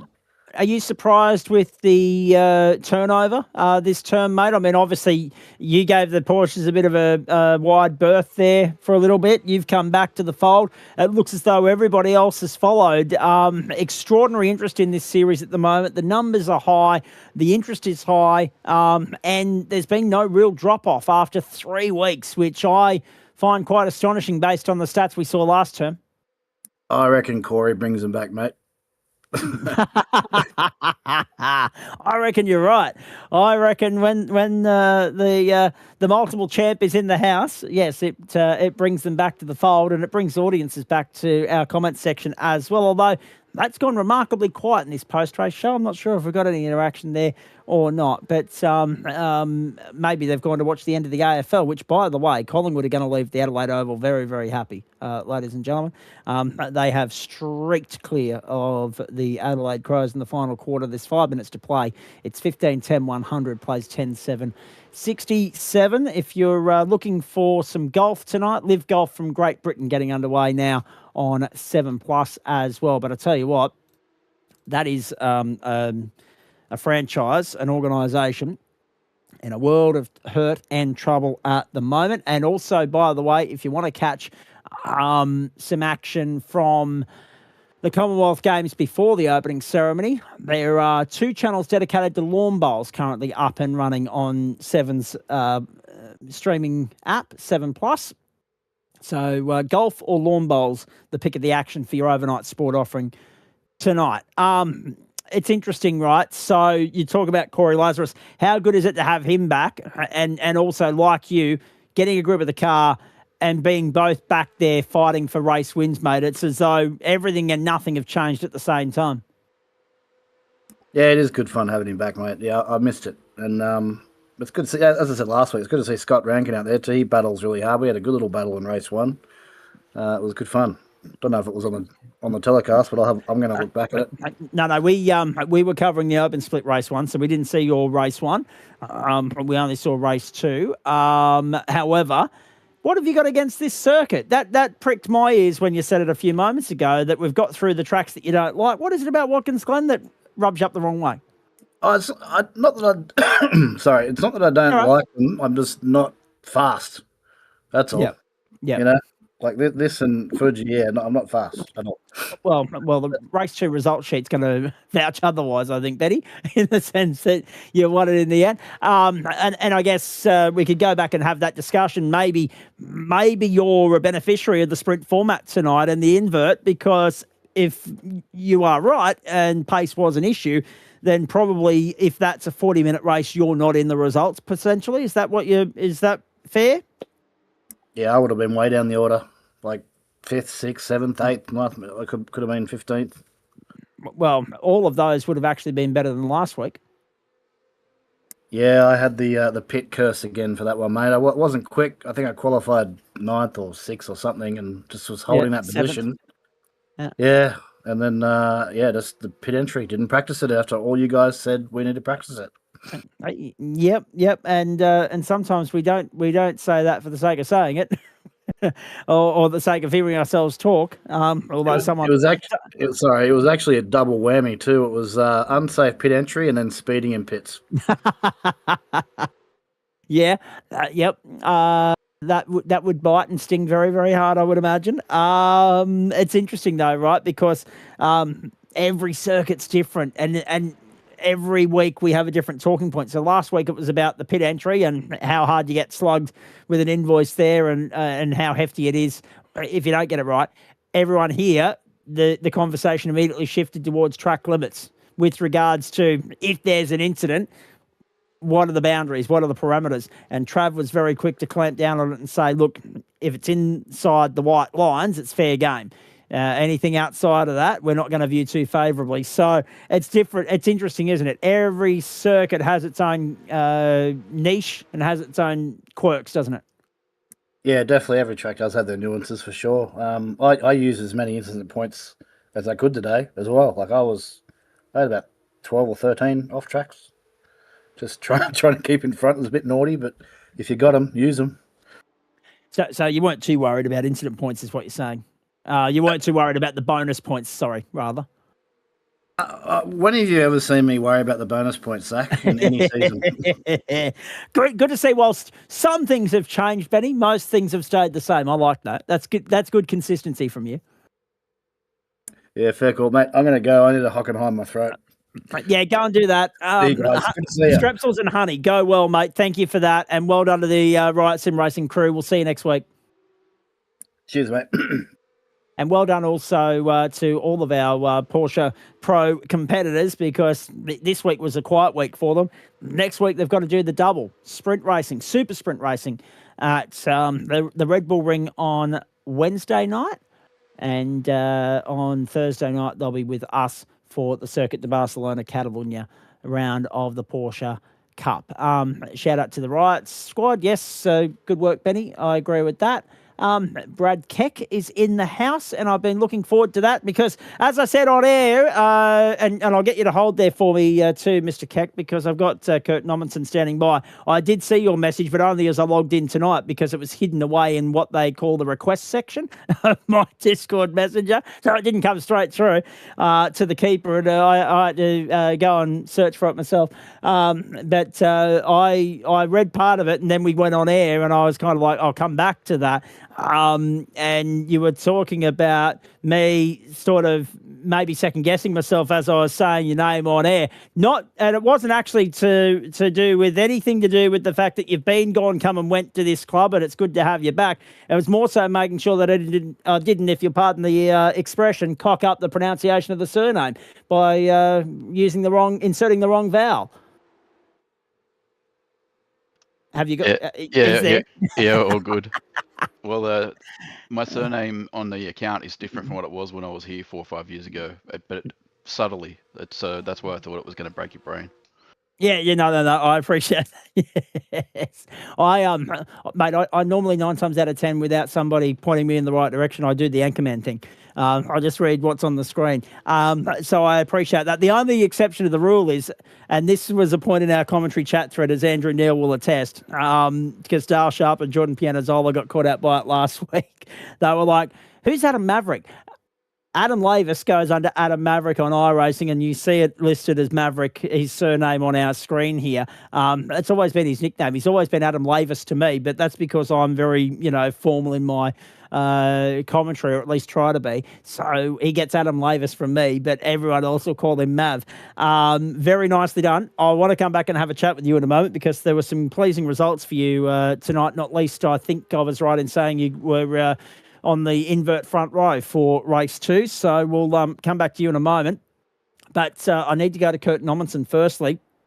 Kurt, how'd you go with race control, please? Not as great as I would have wanted, but I had to go and have the chat. It is what it is. I had to open with that because we saw the penalty come through. Like, I didn't get a good enough look at the incident because there was so much going on at the time. It was on replay on screen, but I'm looking at timing sheets and everything else. And all we saw was 3 cars parked down there at turn 1. I had no idea that it was you that they've labelled the instigator until the penalty came up on the screen. And as we were throwing to the brake to get over to the elite split for race 2, it was a case of, oh, yes, I can see that Kurt's already gone down there to plead his case with race control. So obviously, race 1, write that off. How'd race 2 go, please? Well, it's P5, but I'll probably have to write off the P5 for another 10 seconds on the last lap. Oh, God. Can't take a trick tonight. No, well, just running out of room coming into the last couple of corners and not, I was off track and he wasn't, so I copped the penalty for it. Now, Adam Lavis is still putting the results together here, so I don't have points for you guys at the moment. I'm hoping Andrew Neal might have been able to dig into our iRacing internal server. Yes, there he is. Oh, here we go.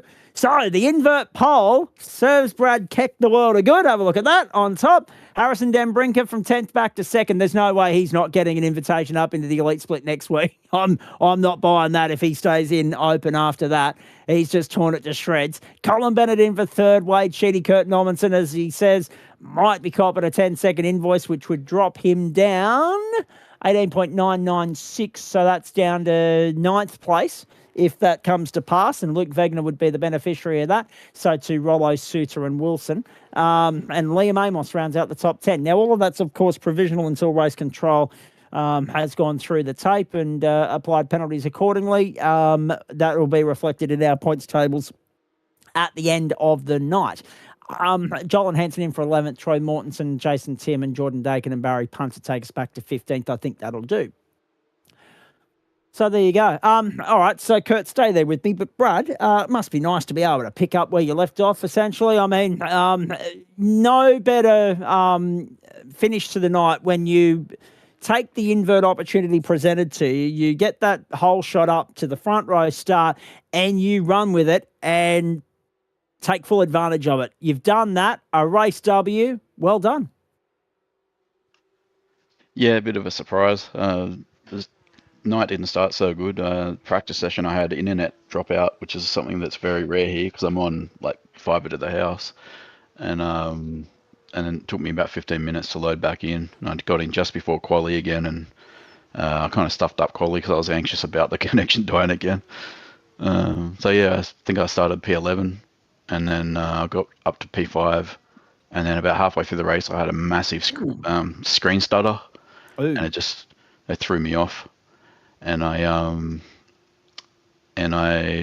ended up in the barriers basically, and ended up dropped back to like 12th or something, and then I just snagged the reverse pole on the last lap, I think it was. So, and it's interesting too because we noticed that as well, that it was there was a little bit of late moving and shaking on that leaderboard, of which you were the beneficiary, getting up into 10th there. But obviously, it's hard when your lead-in's compromised like that. I guess you're very lucky that you were able to get back in before qualifying, because if you weren't, you probably would have been sitting on the sideline for the night, which would have made you real filthy with the internet issue. But nice that obviously you were able to do what was required to move forward in race one, grab that 10th spot, because it could have been a completely different story, the way in which race two played out for you, had you been trying to work your way through from 11th. Yeah, for sure. Like the last two laps, I had to be really careful in that first race because there was 3 cars battling quite closely in front of me, and I had damage from the fence as well. Like my car actually wasn't that great, and then Kurt was catching me because I was getting held up a little bit by the other guys. I didn't want to dive bomb anyone because my car was damaged. I wanted to make sure I wasn't like pushing too hard, and then Kurt was right on my rear bumper, and I was right on theirs, and yeah, I think 2 of them kind of rubbed into the same corner where I had the screen stutter actually, and then I was able to get through, so that was good. And then I saw Brinker was in the server, and I've seen the broadcast enough to know that he's like, I don't know, Dench caliber GT3 Nebula or something. Yes. And I just thought, oh, well, like, you know, I'll just keep an eye on my relative. He's going to come. I'll just let him go when he gets here, and then I'll see what I can do. And I saw he got to within about 3.5 seconds or something, and then all of a sudden it was like 7 or 8, and I think he must have made an error trying to close the gap. So yeah, It gave me a bit of breathing room, and I just sort of just stuck to my rhythm after that. It was good. We shan't be asking him about race 3 in Formula V, but he certainly sought redemption in the Porsches. There's no doubt about that. And I reckon, as I say, there's no way he's not getting an invitation at this very moment from Adam Lavis to go up into the elite split from next week. What about you? If Adam was to tap you on the shoulder and say, welcome up into the elite split, would you welcome it, or would you plead your case to say, no, I don't have the pace to go up just yet? It doesn't really worry me. I'm here just to have fun and have like close racing and battles, and if it's for, you know, something inside the top 10, or if it's for 20th to 30th, as long as there's people with similar pace and racecraft around, then yeah, I'll be happy. It doesn't really matter. I haven't really found my pace again yet, I don't think, because I was about, like, I've dropped about 700 or 800 I ratings since I came back from the big break, and I haven't been doing that much racing yet, so I thought I'd just try and jump into this and GT3 and get a feel for, you know, like the tyre model changes and just everything that's changed in the last 4 years. So. And that's a fair point, isn't it? So when you've gone away for 4 years and come back, some people can take to it like a duck to water, and I envy those people. They can just pick up where they've left off as though no time has disappeared or passed at all. But it's not as straightforward for everybody that way, is it? I mean, how difficult have you found just getting back into the swing of things, and also, I guess, finding your groove, finding your rhythm, because all that brainwave and everything that you've trained and taught yourself over the course of time. I mean, some will say it's like getting back on the bike, putting on the old set of jeans again, being a comfy fit, just slide in as though no time's passed at all. But clearly that isn't the case in your instance. Yeah, that's just everything felt so different, and also my PC I'm using is still the same one I built in 2019 when I was racing before. So I've had to turn a lot of settings down on iRacing to just try to maintain some frame rate. So yeah, I'm missing a lot of visual references and stuff like that, which I probably used to have, and I don't know, but we're getting there. We're getting there. So at some point, there's probably a discussion to be had with regards to just trying to find a way to put some coin on the side to maybe upgrade the equipment if you're going to come back and be committed on a regular basis again. Yeah, for sure. Because the very first time I came back was a wet race at Donington in I can't remember even what cars it was. 2 seasons ago, I think it was. I set everything back up in April, and then that race I had about 45 frames a second. That race was terrible. Was it Super Formula Light that we had at Donington in the wet? I'm just trying to remember. If that's the race that Ryan Jones slipped off on the last lap and gifted the win to Daniel Yeaman. It was a Formula car. I can't remember which one it was now. So I reckon that was it. Yeah. And that's the other thing. That's the other big thing that's changed. So we can talk about new cars, we can talk about new circuits, tyres, all the internal updates, how different it is from a driving standpoint. But the biggest addition's been the Tempest weather system, hasn't it? I mean, it must be nice to show up. I mean, obviously not ideal with your computer situation at the moment, but it must be nice to turn up knowing that you're going to have some sort of variable weather at some point rather than just wash, rinse, repeat, dry, and dry again. Yeah, the little exposure I've had to it so far is awesome. I really like how the dry line develops and the use of the karting line, essentially, how that actually works at most tracks is quite good. It's just the demand on the graphics is pretty full on, and that's off the chart. Yeah, that race that I did jump into at Donington, that was literally the first laps I'd ever done in the wet. So I went off the road about 3 times in that event, and was like 2 laps down or something. So yeah, I don't doubt that. It's interesting, isn't it? Because obviously, so without going into too much detail, I mean, you can tell us as much or as little as you like, but 4 years is a long time. What enticed you to jump back in the saddle again? It was more just a lot of other stuff going on, and then I moved and had stuff in storage for quite a while, and it was just a case of finally having a space to be able to set it up again, really, and an internet connection that was good enough to bother trying, because when I first moved it just wasn't, and then we did a small upgrade to fiber to the node, but it kept disconnecting all the time, and now it's been quite good to disconnect that I had earlier tonight. It was like something that's like super rare, so I don't even know what happened there. But anyway, it's good to be back. I'm with you as well, because over the course of term 1, I had to beg and plead my case with my landlord and say, listen, whatever your internet plan is, it's rubbish. We are eligible for a free upgrade to fibre to the premises, and it's hardly missed a beat ever since then. It's been absolutely terrific. What are you enjoying most? Because obviously we're seeing in GT3, we're seeing in Porsche. I mean, obviously the 992.2. There's a lot of There's a lot of opinion on that. I'm interested in your thoughts on that, and what else you'd like to jump behind the wheel of and have a steer of outside of GT3 and Porsche when the time permits. Yeah, I wouldn't say I'm a big fan of this car. The first version of the 992, I think had just come out just before I sort of went on hiatus, and I wasn't really a fan of that either.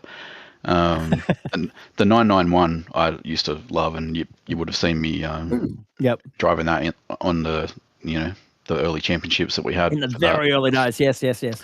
And back then I was reasonably quick in that. I'm reasonably quick in TCR and GT4, so I wasn't driving a lot of cars that were high downforce, other than the Formula 3 I used to race in the F3A league, and back then, and then that was kind of what I was focusing on, those things. And then it's the same thing now, I guess. I've started to race a bit of GT3. I didn't do too much GT3 before, but participation in a lot of the other stuff when I'm racing seems to be quite low now. Yeah. Unless it's a rookie car or Porsche or GT3, or the IMSA classes. So I figured I should just get behind the wheel of GT3 again and start to learn it. The most amusing thing in all that for me, and I'm sure Kurt will understand where I'm going with this, and Andrew as well. You're a better man than me in the sense that if there's something I don't like, I don't give it the time of day. I give it a very wide berth. You've already said that you're not the biggest fan of the 992.2, let alone you weren't the biggest fan of the 992.1. So is it the challenge? And the level, obviously, that brings with it a level of perseverance, tolerance, patience, and all those other things that I don't have either. With it, if you're going to see it through and continue to commit to it, or is it the level of competition that comes with racing in this car, mate? What is it that draws you to a car that you find to be a little bit of an inconvenience or a challenge, if you like? I think two things at the moment. It's just the participation. So you're going to have a lot of people, and you're going to find people of your level to battle with. And the second thing is that I'm just trying to understand the time models on iRacing again now. And it seems like you've got to underdrive a lot. And both GT3 and this seem to have that same kind of trait. So I'm just basically trying to get my head around cold tires, because that's very different from what it was, and then trying to feel the lateral limit of the tire, which I'm kind of still struggling with a little bit. And all in time, mate. Obviously, it's when there's so much change over the course of time. I guess the 1 and 2 percenters, and that natural ability comes back to you very quickly. Those reflexes and all that sort of stuff. The understanding of braking, acceleration, cornering, all that sort of stuff with regards to the general 101s of driving a motor car.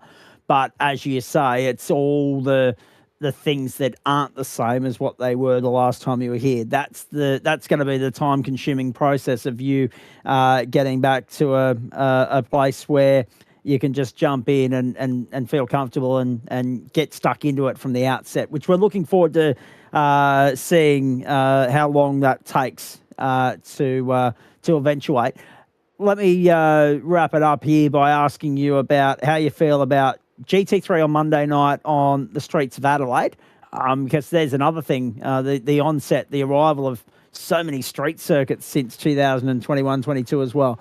But also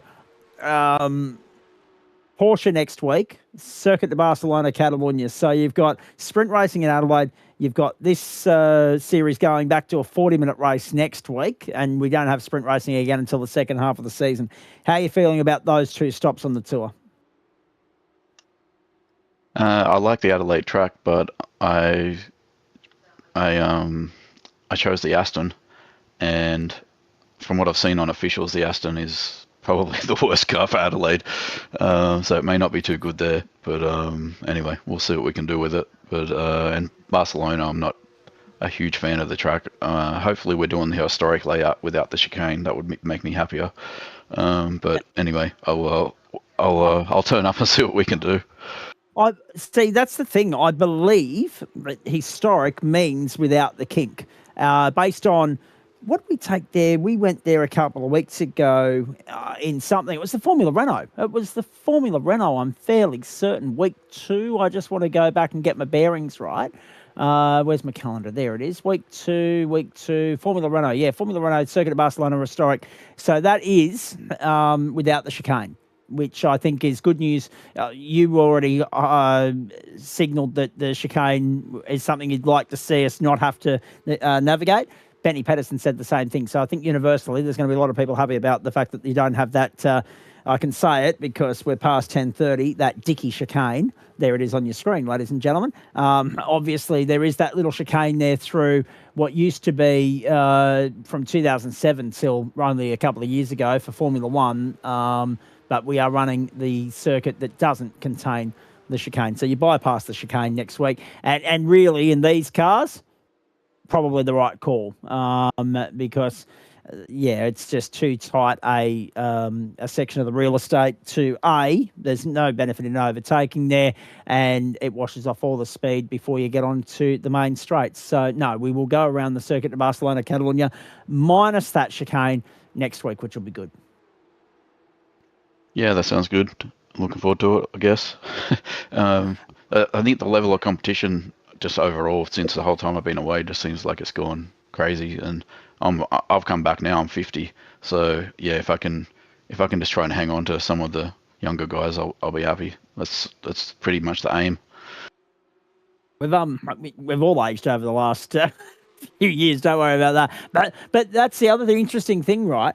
So I think none of us here were under any sort of illusions whatsoever that when we arrived, we didn't know how long this ride was going to last for. When we started this thing off in 2020, we probably all just thought, this will be a good way to get our weekly hit just until the world gets back to some form of normal. But we've kept coming back, and everyone's kept coming back, and now we're enjoying some sort of third wave of popularity as well with the term-on-term growth of membership, club members and numbers and whatever else. It's been extraordinary. I don't think we probably thought that we'd be here 7 years later, but here we are. And we're term 3 of 2026. We've got another one still to come.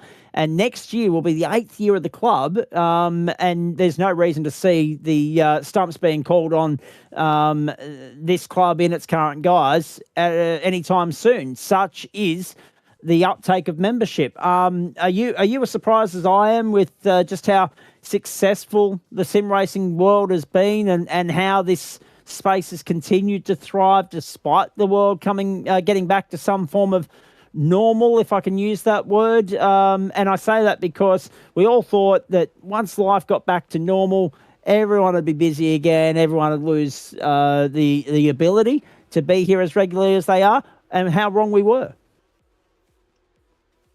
I think that the thing for Australia is that we usually race officials on such a high ping, so league racing's always been quite popular in Australia, but there's been a lot of leagues come and go. A lot of leagues I used to race in, I haven't heard anything of now. So I think just the longevity of the club is just kudos to the organisation of it, really.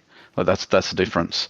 Leagues come and go, but the ones that have longevity are, well organised and people keep coming back. So that's probably all there is to it, really. Indeed. Hey, you've been terrific with your time, mate. We appreciate you stopping in for a chat on a Thursday night. On a night where 3/5 of FA people have actually turned up for the post-race show, which is very, very rare. Normally, this house is full on a Thursday night, but when Chabo's off rubbing shoulders with the alleged leader of the country, as well as, a couple of people just haven't bothered turning up at all, nice to actually catch up with an old returning face on the platforms of the Gentleman Sim Racing Club, mate. We appreciate that. We look forward to touching base with you as the season continues on. Who would you like to thank before I let you go? No worries, mate. It's just good to be back. I don't imagine I'll be in here very often, but I thought I'd come and say hello after such a long time. I'm not sort of officially on a roster or anything at the moment with anyone, but the guys at HTS, House of Serenity, good mates with a lot of those guys from back in the day, and they've been a big help in me just getting reacquainted with everything that's changed, basically. Yeah, so shout out to those guys. I'm pretty sure Jared Knight was happy to see the end of his race as well. We saw a comment from him there. I'm just trying to remember now whether it was earlier tonight. I know I've seen one from him somewhere this week. He's had a couple of mishaps along the way, but you're right. HTS Racing still around, which is another one of the great success stories, and they're always good for a chat and a laugh as well. Terrific to catch up with you, mate. Well done on the win in the feature in the open split. Thanks for coming on by to have a chat with us so that we could acknowledge that and touch base and see what you've been up to. And it's great to have you back, and hopefully on a more regular basis as well. Yep, no worries, mate. Cheers. Thank you very much, Lee. Kurt, thanks for waiting around patiently, mate. I know everybody else is waiting around patiently as well because we've got so much housekeeping to get through. But with any sort of luck, I'll get us out of here by 11 o'clock for the first time this week. But I'm not holding my breath because you know what it's like, Kurt. Time evaporates very quickly. Time falls by the wayside very quickly when you're in this house. So obviously disappointment for you tonight. But at the same time, an opportunity to make some notes, go back to the drawing board, and treat this as a learning curve. Hopefully for the greater good when we get to Barcelona, Catalonia next week. Where do you sit with regards to Watkins Glen? Because it's an interesting one, isn't it? There are some people that love the boot and others that don't. Which configuration would you have preferred to go racing on tonight? Because we've done Porsche racing on both in the past. Much and muchness. I like them both. But the pace I had tonight, I think I'll stick to the boot. I was right up there on pace. I just had some bad luck. So definitely takeaways from that for the first round of the season for me, since I had work and whatever else the first 2 weeks. But it is nice to be back, as you say. How rude of work getting in the road, eh? Yeah, well, work, and then I decided to throw my back out the Wednesday before last week. So that wasn't great. I wasn't going to get the sim on that one. That's right. I remember you saying that last week. You actually slid a message into the Discord, didn't you? And obviously you've recovered from that all right? Yeah, pretty well. I got chiropractor again on Monday for it. But yeah, mostly recovered and back in the rig, and I'll be doing the 6 hour this weekend. So it's all looking up. I hope you can write the chiro off as a tax deductible. Unfortunately, not on this one. Oh, bugger. I feel for your wallet already. Going to be an expensive month for Kurt Normanson. Hey, how difficult is it now? Because obviously you've had the penalty tonight. You've had a couple of other things go on. How difficult is it to mount some sort of attack on this championship when you've given everybody a 2 week head start and you haven't necessarily been able to maximise the opportunity to bag some points tonight either? Well, it's not too bad. I mean, I got, top 20 and top 10 in both races, so there's still some decent points there. And if I can keep that trend up, just without the penalties, I should be able to, make a bit of an assault on the championship. Not sure where I'll end up, but I've got the pace. I'm running with the boys at the front, so we'll just have to see how we go. Indeed. Now, it's a massive weekend of sport that's coming up, which I'll run through for everybody in just a moment, but it's also a massive few weeks ahead for us, mate. I know we've seen you running around in GT3 as well. We'll be on the streets of Adelaide on Monday night, and then we go to the Circuit de Barcelona, Catalonia for these next week. 2 completely different circuits, but a lot of love for Adelaide, which we expect to see big grids for, reflective of the popularity surge in GT3 as well as Porsche racing this season. I can't believe, I'm not sure how you feel about it, but to see GT3 thriving to the point where the clubs had to introduce a 4th split, and then all of a sudden a reinvigorated interest in Porsches after a 3-week turnaround, bodes well for both this term. And as Brad said, something that brought him back here is the fact that he might not necessarily like the cars, but he loves going out and racing with other people. So the bigger the grid, the more FOMO people get, I guess. Yeah, and I think part of it is definitely that, there's a lot of clean racing, and if you do have an incident, it's generally, dealt with straight away, and you're not sort of waiting days and days and days just to see what happens on something you had to send in a report for. So that always helps. But yeah, a lot of clean racing, a lot of competitive racing, and you're always racing someone for the most part. So that always helps as well. So let me ask you this, because it's nearly 11 o'clock and we can chew the fat for a little bit. Just from your perspective, that incident in race 1 that you got whacked over the knuckles for, just how much of a chance did you think you were of being able to overturn that penalty, please? It was much and muchness. I think it just come down to turn-in points and a couple of little things, but I turn in a second later and it probably goes a different way. So, it wasn't too bad. It is what it is. It's just one of those lap 1, turn 1 incidents that, you just got to bite the bullet and keep moving on. And I couldn't help but notice either there a few moments ago that Andrew Neil was replaying Matt Schmidtke's incident from earlier in race 2 as well. Not that he needed another reminder of how his night ended, although in your defence, he was the one that alerted it to us in the first place and insisted that we have a look at it. So there it is. Oh, just add insult to injury, why don't you? Just show it a third time. Oh, dear. Brilliant. A drive-by stitch-up on his director-producer colleague on a Thursday night. Look at that. He is due a good result. So are you, Kurt. How do you feel about the 2 tracks ahead and what you might be able to snag by way of result when we get there? I'm definitely looking forward to Adelaide. Being in the Lambo, it's very good in that staircase section. So I'm looking forward to Adelaide, and the car feels very, very competitive. I set a new PB the other night, so hoping for a good result there. And I'll just have to run a lot of laps at Catalonia. I haven't done enough driving around there in a Porsche, so it's going to take some learning after I finish up in the GT3s on Monday night. Yeah, and how much time have you got at your disposal in order to be able to do that? Was that Snelly having another moment? It was, wasn't it? He had 2 moments in that second race, so no wonder he's ended up down the order the way that he did. The 1-4-1, unlucky, but what do you do? Hey, how much time are you going to be able to give yourself to learn Circuit de Barcelona, Catalonia, and learn the Porsche on that circuit, Kurt? I should be able to give myself a decent amount of time from what I'm seeing on my work roster. I should still have a good few hours a day to get in and do laps around there. So that'll be the main thing, is just spending the time in that car after Monday night and just doing lap after lap.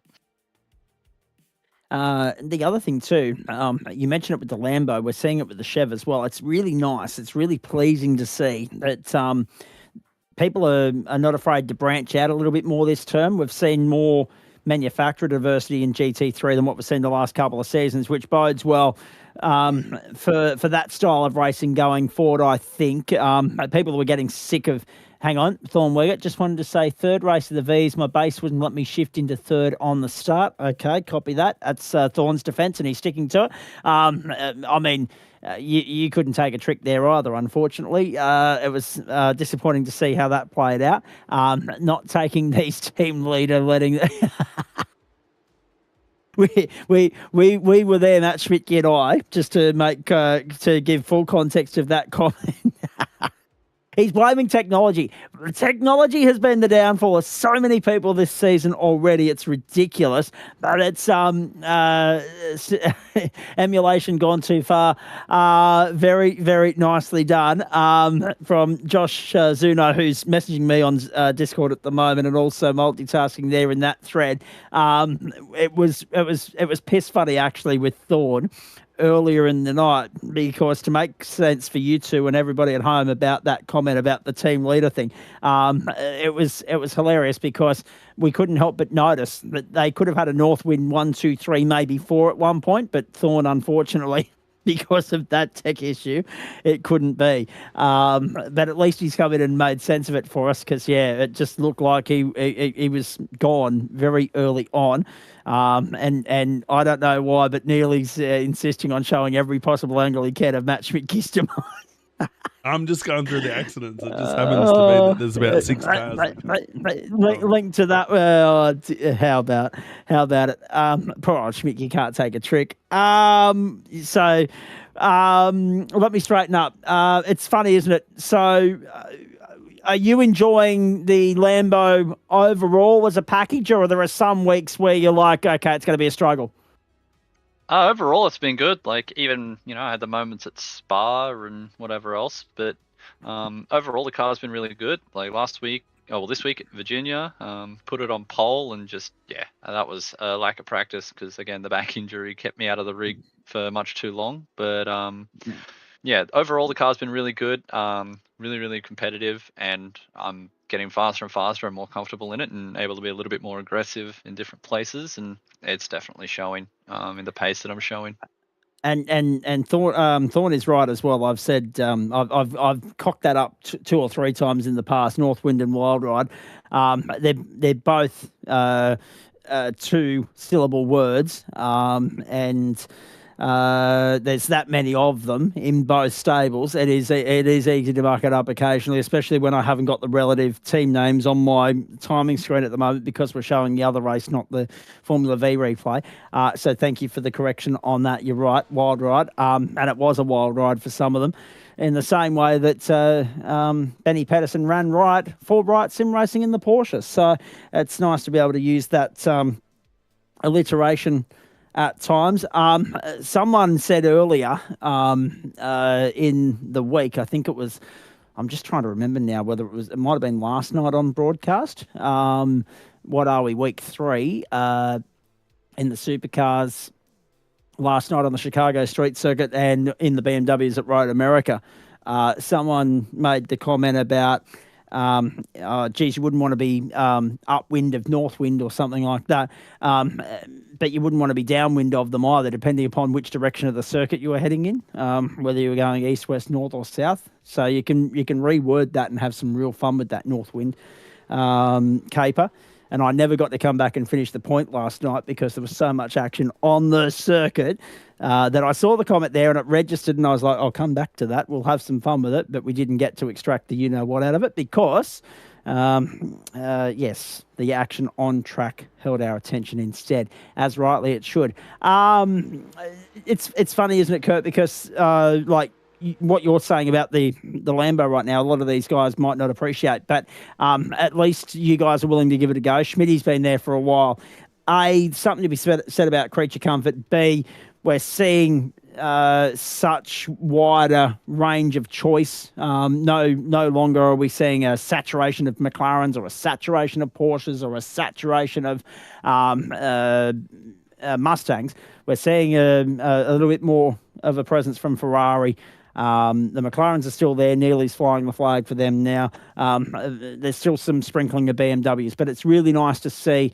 I think across the board the other night, we ticked off all boxes at one point that all 11 manufacturers were on track somewhere in our service. So there's a lot to be said about the parity concerns and balance of performance concerns within GT3 racing. You're never going to get that right, but at least people are willing to give the other manufacturers a crack now. Yeah, and at Virginia, the Lambo, it wasn't the quickest down the straight line when the Mustangs were around me, but through those tight sections and through all the flowing corners, the Lambo was so much quicker and much more aggressive. So a lot of difference there, and I think a lot of it comes down to when iRacing updated the tire model. It definitely made cars like the Lambo a lot better because they don't just want to slide, and if you do have to slide, your tires are done for the rest of the race. So it's definitely a big change in the tire model has helped branch out to the different manufacturers. All right, very nicely done. What else is on your racing calendar between now and Monday, please? It'll just be the 6 hour with the RER boys. We'll be running that, and that'll be the main thing. Other than that, if I'm not doing the 6 hour, I'll be running laps in the Lambo at Adelaide to prepare for Monday night. Any chance you'll be watching the Commonwealth Games over the weekend? We'll have to see. Depends on what I'm doing and when they're on and how I feel about them. But we'll see how we go. what I feel about them is that every single Australian that's tuning in at 4 o'clock in the morning to watch the swimming finals should be holding their cup of coffee in one hand and their middle finger pointed in the direction of Daniel Andrews in the other, because these are the Commonwealth Games that he rejected. These are the ones that Melbourne had the rights to, and then he was like, "No, we're done. Sorry, buggy your sport." Along with all the sins he committed and all the ways in which he rubbed Victorians, not least the rest of the country, up the wrong way during the scaredemic years and everything that knocked on effect from there. Yes, the fact that the Commonwealth Games are in Glasgow and there's a 9-hour time difference, and we're now watching, we're now burning the candle at both ends even more than what we've already done with the World Cup, when we should have had a home Commonwealth Games that probably would have been held, March, April. Yes, middle finger in the direction of Dan Andrews every time you're watching the Commonwealth Games for the next 10 days, folks. Fair dinkum. Give him an uppercut. Now, enjoy the 6 hour. Enjoy the preparations for that with the RAR boys. Good luck on Monday night. We look forward to touching base with you after that. And hopefully onwards and upwards as far as the Porsche Cup's concerned for the balance of the season, mate. Will we see you for the remaining 7 rounds, or could work potentially put a fork in the road there and potentially derail that plan of attack? I'll have to go back and have a bit of a look at the roster for next month. That's the big one. I've only just got it and I haven't 100% looked over it, so have to go back and have a look and decide from there. All right, very nicely done. We have got a fair bit of housekeeping to do here, so we'll let you go, mate, so that Neely and I can rip through that. Appreciate you stopping on by as always, mate. Enjoy the rest of the night. Too easy. Thanks, Zach. From Kurt Normanson back to Andrew Neil. Geez, it's been a fun night. I mean, the Porsche racing didn't disappoint, but when you get 2 good combinations, and by combinations, I don't necessarily mean the cars, but I'm talking about the car and circuit combination for both Formula V and Porsche. Like, we know the tracks are good on their given day, but sometimes it is dependent upon the car that you take to the circuit, whether it produces a good show or not. Watkins is one of those circuits where it delivers the fireworks all the time, and the V's, well, they make their own fireworks everywhere they go too. Yeah, absolutely. You got to give it to both the car and track combination. They're very entertaining. Indeed. Now, would you like some updates with regards to championship points and other things? I can't give them to you for Formula V. Tonight's action is still sitting there blank, right? There's no data to pass on and process there with regards to Formula V. We can go to the Porsches, however, and you've got them on your screen at the moment. In fact, Adam Lavis is still crunching those, so we might actually go to the open split if we can, Andrew. We're watching him crunch the numbers live. Oh, he's still crunching them there too. All right, don't worry about that. We can, however, go back to last night if you don't mind. As Adam's finishing all that off, we can go back and cover off the results from the production cars and also, of course, the supercars, because we had the same problem last night. We got off air before all that was done. John Merritt now continues to lead the points there despite a 10-second invoice there in that second race at Road America, which we knew was coming, unfortunately, for Hot Lap. And that was the incident that happened on the penultimate lap coming down to Canada Corner, of course. Look at the amount of penalties that were handed out last night, actually. Look at the amount of red on that score sheet, ladies and gentlemen. Jesus. And so there were a lot of penalties handed out last week and a few handed out last night as well. It seems to be the flavour of the month, penalties in the BMW M Sport Challenge. Last night, round points went to Andrew Dyson. No surprise, swept the night. Second for the night. Let me have a look-see down here. Oh, yes, there we go. All the way down in 36th position in the championship. Ryan Jones with a third and a second upon arrival for the first time in this series. Third for the round was Luke King with fifth and third and 87 points. John Merritt leads the way. 50 points clear already. He's one race up on the field right now. One sprint race, that is, on Adam Funslow, and then 14 points back to a tie for third guy, Leach Eduardo Zamora, 1 point back to Chris Hen. Geez, that's tight, because then it's 2:13 for Luke King. So 4 drivers, 4 points. Third, fourth, fifth, and sixth. My goodness, 202 for David Baz, 200 for Andrew Dyson, Jeff Adams 194, and Richard Brookfield, who was the unlucky one, caught up with that incident with John Merritt last night, 193 points. Makes up the top 10. Supercar standings, we can bring them to you. 348 for Alex Tzikis, Ryan Barber, 327, 308 for Andy Barber, 304 for Ryan Nielsen, and 298 for Nathan Michael. 2 back to Sean Rigby, 11 back to Wade Sheedy, Ryan Jones, 211, 210 for Dylan Walker. Will Buchanan with that round win last night. The double in Chicago, 199 points, and into the top 10 by just 3 points on Andrew Dyson, who swept that night pretty much at Sandown and hasn't been on the grid since because we found out why from the man himself that he's not the biggest fan of that car in any way, shape or form. He's got a whole Melbourne International Comedy Festival routine lined up, ready to go with regards to his colourful analysis of the supercar and his review thereof. Round points, Will Buchanan 104, 88 for Alex Tzikis, 87 for Adam Hayne in all of that last night. Dev split for you. Jamie Fleming, 358, 354 for Jeff Adams, 314 for Jordan Pianazzola, who was meant to come back and grace us with his present, hasn't done so. It has been noted, and it will be reviewed accordingly. With review to when he's here filling in for me next Wednesday night. 295 for Max Carroll. We could probably afford him an early mark on that note. If he's going to pick up some freight for me. 295 for Max Carroll, 286 for JD Dead, Jason Tierman, 269.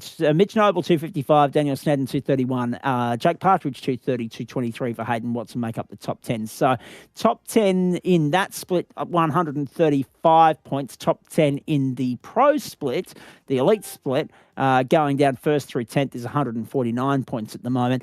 Round points last night, there was a three-way tie for third. Jesus. Jamie Fleming was third, along with A. Lavis, 3 votes, and Richard King, also on 85 points. Round honours went to Jeff Adams by 2 points over the winner of the feature race, our good mate, Jordan Pianazzola. Very good stuff. Now, that's not all the housekeeping for tonight. There's still a bit more to come your way. We've got to look at the schedule ahead. We'll do that in a moment. Don't go just yet. We won't go the early crow there. I do have the, I mentioned it earlier, men's Ashes dates next year have dropped tonight. With that, confirmation of the dates of the women's Ashes as well, and hopefully no overlap between the two, which is good. The World Test Championship, Men's World Test Championship final, should Australia make it, will be played at the Oval next year from June 9 to 13.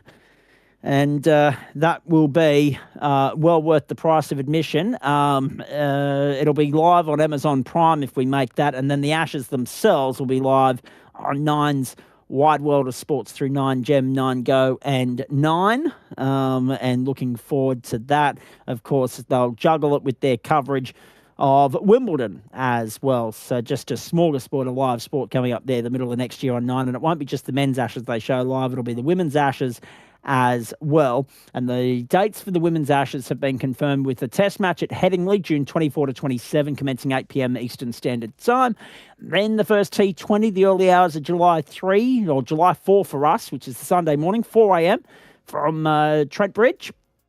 The second T20 International, July 6 at the Oval, 3:30 a.m. July 7 Eastern Standard Time for us, which will be the Wednesday morning. And then 3 days later at 4 a.m. from Old Trafford, the third T20.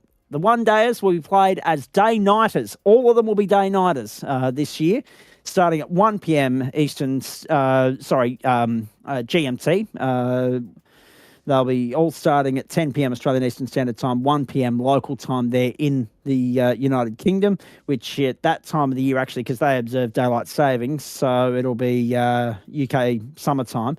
It'll be GMT +1, and it will be 1 p.m. starts across the board. July 13 at the Rose Bowl, July 16 at Lord's, so they do get to go and play at Lord's, and then July 20 at Edgbaston. So all the iconic venues that the men will visit, pretty much being visited by the women as well on that tour. Very, very exciting stuff. Earlier tonight, Collingwood too good for the Adelaide Crows in the AFL. I know there'll be a couple of South Australians wiping their tears away with that news. The final score in the end was Collingwood by... Let me just confirm the score line here, ladies and gentlemen, for you. I'm getting blocked by a sports bet at the moment. It was 34 points, 108 to 74. Penrith over Parramatta in the NRL, 18 points to 12. I will go back and have a look-see here and see what Adam Lavis has come up with for us. If there's anything worth noting, nothing in Formula V just yet. Porsche is still being worked on, so we won't bother with that. Joe Baldwin and I will bring you that tomorrow night. I've had no confirmation from the great man whether or not we're going to be live with GT1 this week. I got royally stitched up with that last week at about 2 minutes' notice. He says, we're about to go live. Isn't he lucky I was here ready almost to go, and we were able to make that happen at very, very short notice. But if we are here tomorrow night for the GT1s, we'll be on air at 7:25 Eastern Standard Time.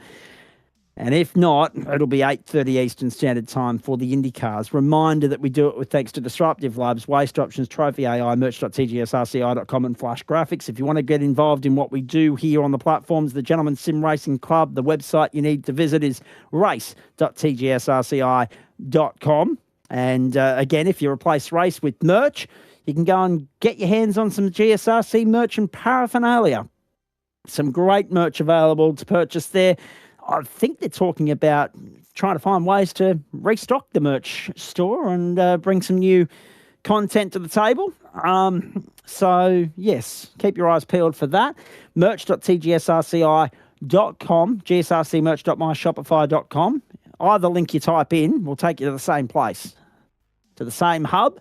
And you can place your order there and grab your hands on some GSRC merch and paraphernalia and show your support for the club and spread the word about who we are and what we do. But if you want to know about the what, where, when, where, why and how of this great club, race.tgsrci.com is where you go for all the relevant news and information as to when we're on and what we're all about. And, of course, how to sign up, become a paid member and get out there and join in the fun of the fair with these lunatics on the racetrack every night of the week. Thank you to you, Andrew Neal. Thank you to you, Kurt Nommenson, for hanging around. There's what's coming your way on the platforms, the Gentleman Sim Racing Club. Donington Park tomorrow night, the venue. Now, that's interesting because we've already been to Donington this week, but the GSRC GT1 Civil War on track again tomorrow night. The premise is an American manufacturer in the Chev, a United Kingdom manufacturer in the Aston, 5 British circuits, 5 American circuits, mixture of sprint and endurance racing, mini endurance by 40 minutes, I mean.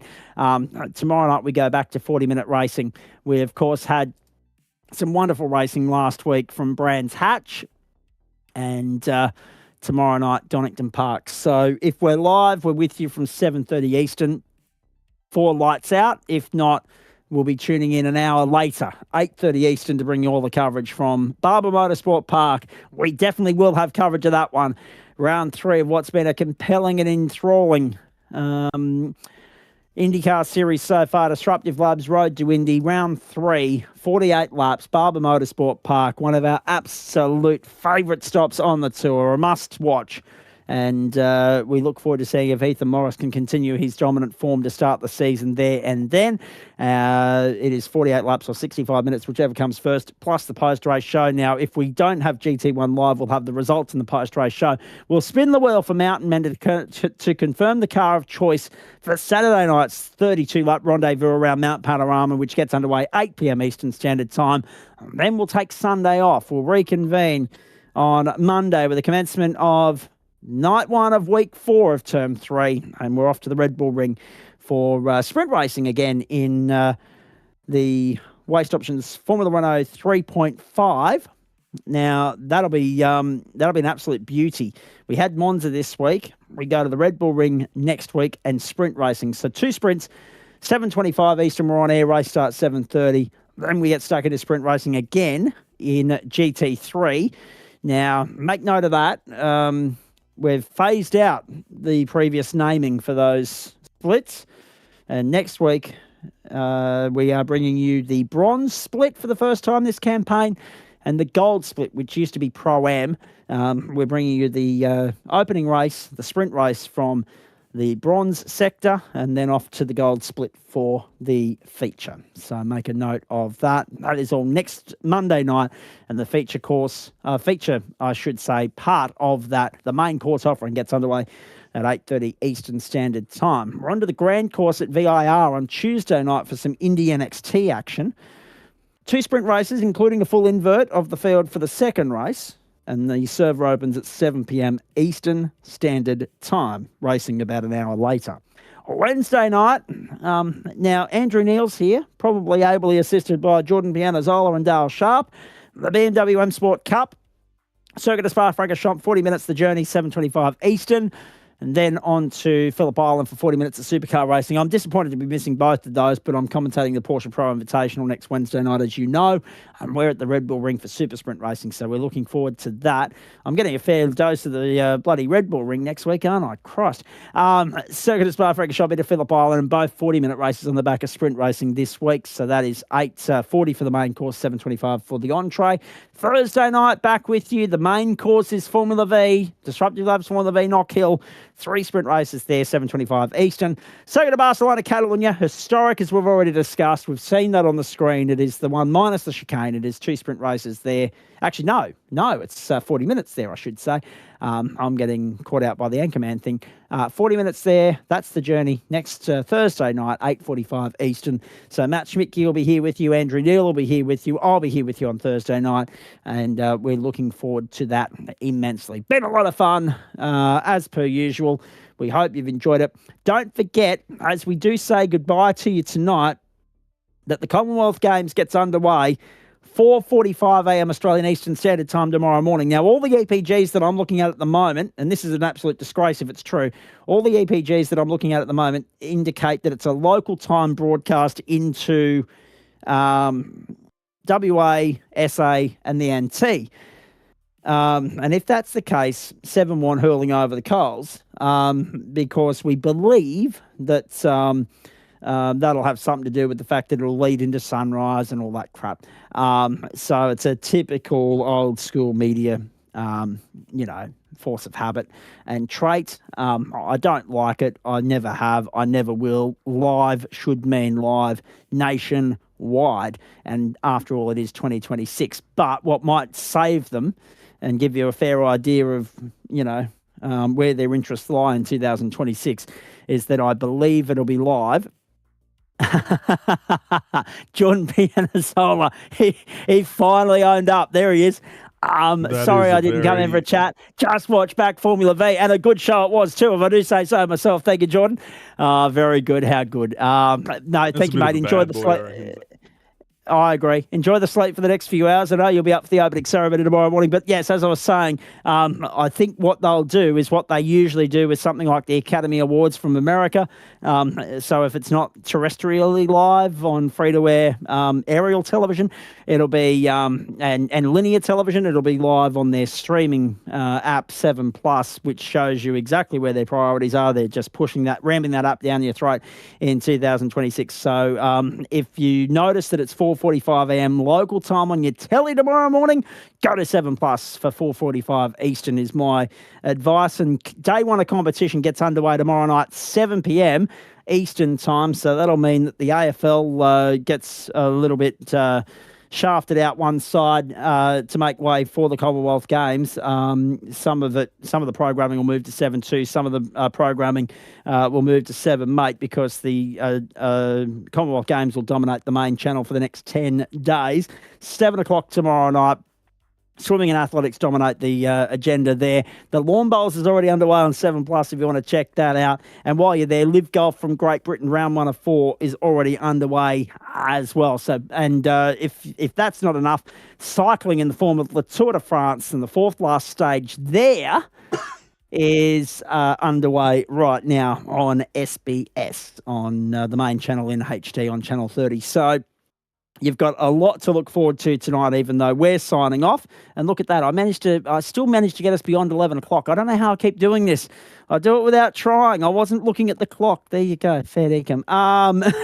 We are done. We're out of here. We've brought you a lot of big breaking news tonight. We've brought you a lot of great racing as well. We hope you've enjoyed it as much as we've enjoyed bringing it to you. As I say, 4:45 Eastern time tomorrow morning. And then, of course, for Western Australian viewers tomorrow night, you've got the Western Derby at Optus Stadium. So that's at 5 o'clock on 7, ahead of the news at 5:30, and then the first bounce at 6:10 your time. Add 2 hours to that Eastern.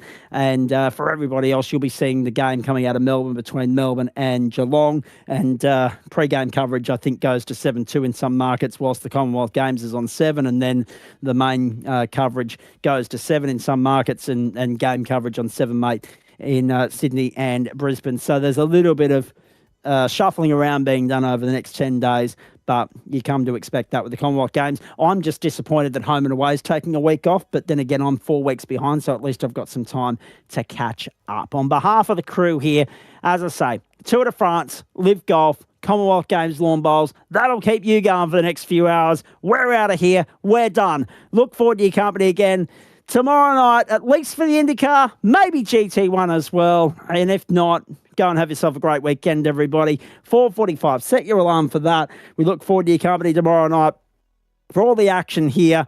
And then we'll preview what's going to be an enormous weekend of sport in the real world to complement everything coming out of Glasgow with the Commonwealth Games as well. On behalf of Matt Schmidtke, Andrew Neal, the entire broadcast commentary and production team here, night 4, week 3, term 3, done and dusted. Well done to everybody involved in putting on such a great show. John Merritt dominating the Formula V, and of course in the Porsches, it was Corey Lazarus and Ben Pedersen taking out the 2 races in the elite split, and it was Harrison Dembrinker earning himself an instant promotion, I think, in the open split into the elite split, along with Brad Keck getting a win as well. So well done to all of them. Well done to you for hanging in there for the ride with us over the course of the last 3 3/4 hours. Hope you'll do it again tomorrow night, same time, same place.